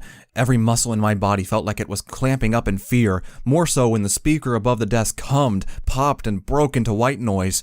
A clipped voice erupted out. Signal detected. Static washed into the room as every light on the floor cut immediately but for the glowing green of my pip-buck. Whooshing pipes and humming generators kicked into action. Panic controlled my every emotion as I beat at the window, waving my glowing pip-buck. I saw Brimstone and Glimmerlight race towards me. Why had Sundial's message activated? Then it struck me through all the panic. My eyes turned back to the small 4 feet of stairs hidden in the darkness of the lower part of the room. Glimmerlight's words echoed back to me. It had been controlled by height. I had gone down just far enough from normal levels. Merc! Brimstone's voice roared above the electronic filth the speakers were spraying into the room. Get away from the window! Help me! Please! Please! Before! Depressurization routine. Active. I screamed myself hoarse. No words came out, just a long and terrified wail as I bucked and struck at the glass. I felt it shudder as Brimstone Blitz slammed one desk after another into the other side. The noise filled with a high-pitched hissing as the voices of dead ponies screamed clipped numbers and pressure values into the room through the PA system. A whining burst into the room as the air became deathly thin. My face was soaking with tears as I tried to stay upright. Dizziness overtook me in the black void of darkness, leading me to stumble and fall. Blasts of noise sent sears of pain through me. The volume increased and static washed into the room, immobilizing me with sound waves assaulting my sensitive ears. My head felt like it was going to explode. My lungs, I couldn't breathe. Something in the ceiling was whistling as the depressurization was carried out. A blue flare went off outside the window as Glimmerlight began tearing at the terminal and screaming something to Brimstone. What was she doing? Was she... I couldn't tell. I couldn't get any air. My lungs burned and I felt like my brain was swelling. I fell. Hooves skittering, my head thumped off the ground hard enough for me to almost pass out from the impact. My lungs struggled in their sickened state before eventually falling back to small hiccups of motion. I lay there waiting for the unconscious state before death. My vision blacked out as Glimmer's magic failed. I heard nothing but a loud ringing as my hearing was overwhelmed completely. I lay still. And yet, just as the sickening sensation struck me, they didn't accelerate into the savage intensity that had killed the raiders. Half-blinded, with my head thumping and my ears ringing, I simply lay there. Minutes passed, and I wondered why wasn't I dead yet? Was the stable taunting me, giving me false hope that if I stood up the horror would continue? Oh, goddesses, just let it end now while it doesn't hurt anymore. It didn't. Instead, I was left to simply lie and slowly breathe through raspy gasps. Air had fed back in slowly, my skin felt tingly as the air pressure also began to return to normal, but all too ready to pounce if I moved. I resolved to lie still before the stable thought I was alive to depressurize me again. Please, just let me die quickly. I didn't want it to happen again. Just play dead until it happens. Tink, tink, tink. I blinked, looking around through the blurring darkness. Tink, tink. The noise continued, a dull thumping that seemed so far away. My head hurt. I had no balance as I lethargically swiveled around on the ground. Murky. I'd heard a voice. Darkness wobbled in the edges of my vision as I rolled about before finally spotting a blue star reflected through the glass. Focusing my vision, I finally saw it. Glimmerlight's illumination spell. Brimstone was tapping the window hard enough to make enough sound to reach my damaged ears. Murky! In a rush, hearing returned completely.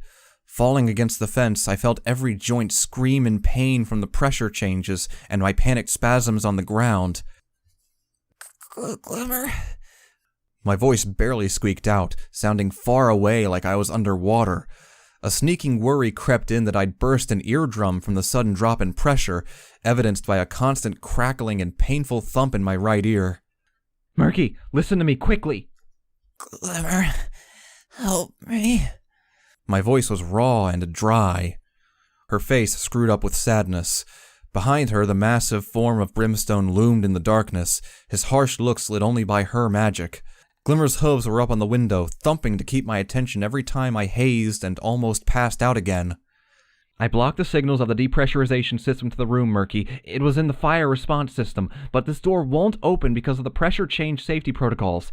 The door at the back, that's open. You have to go quickly before the pressure sequence restarts. It took some time for all that to process. I was still amazed to be alive. Glimmerlight must have caught it and reversed it right on the threshold before unstoppable damage to my body had occurred. How long had I lay believing I was dying while they tried to get my attention?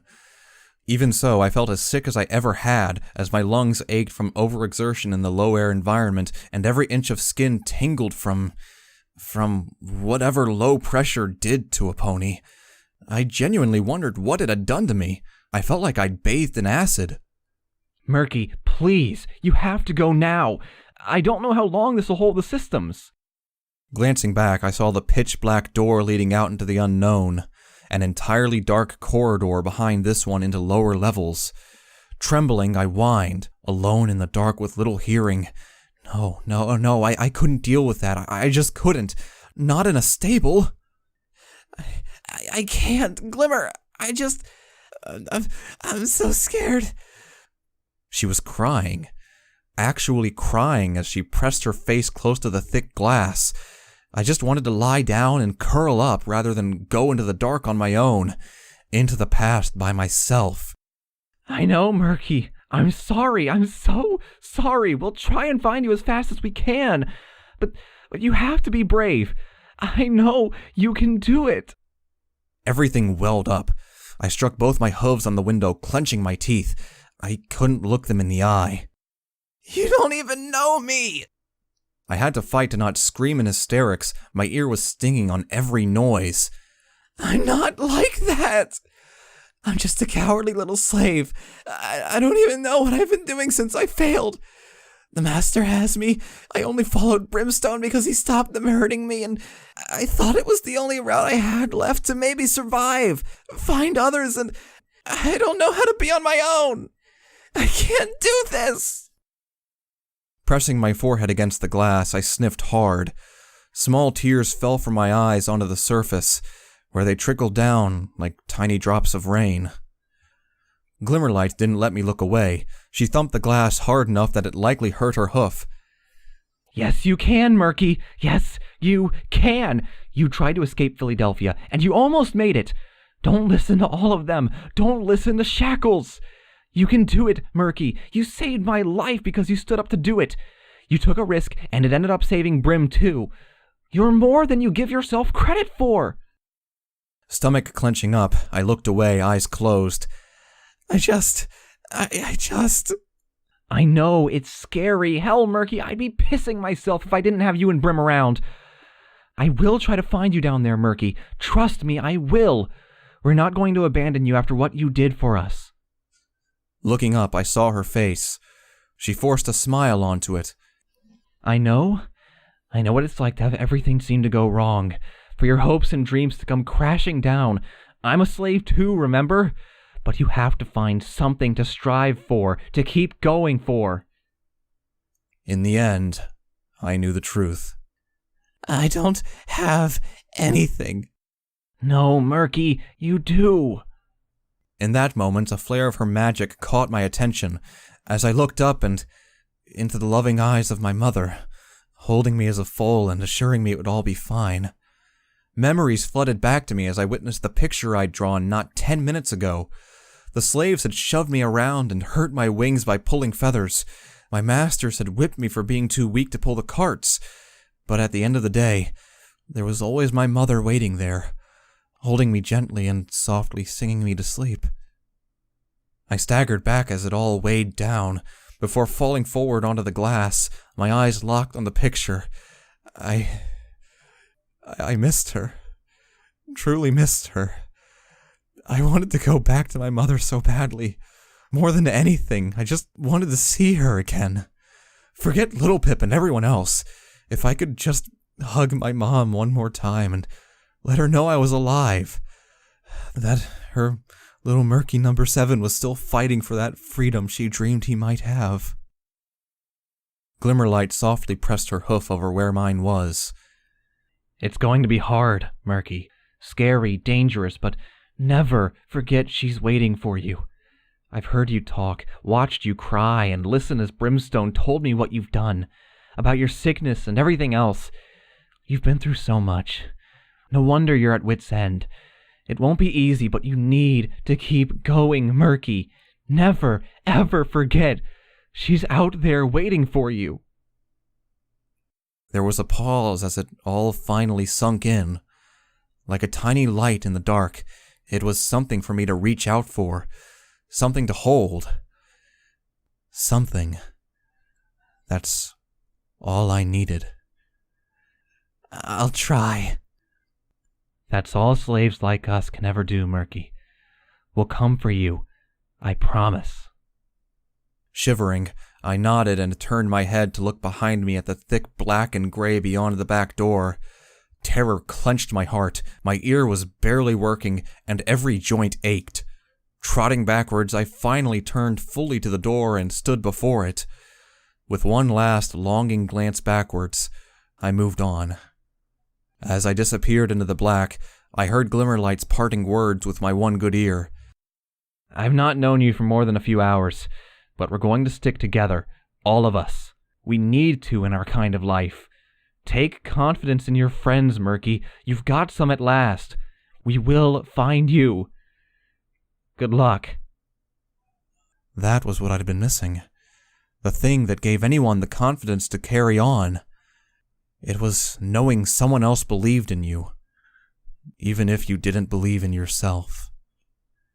Now, as I descended into the dead stable's bowels alone, I finally realized what that feeling was I'd been sensing since I met them. It was friendship.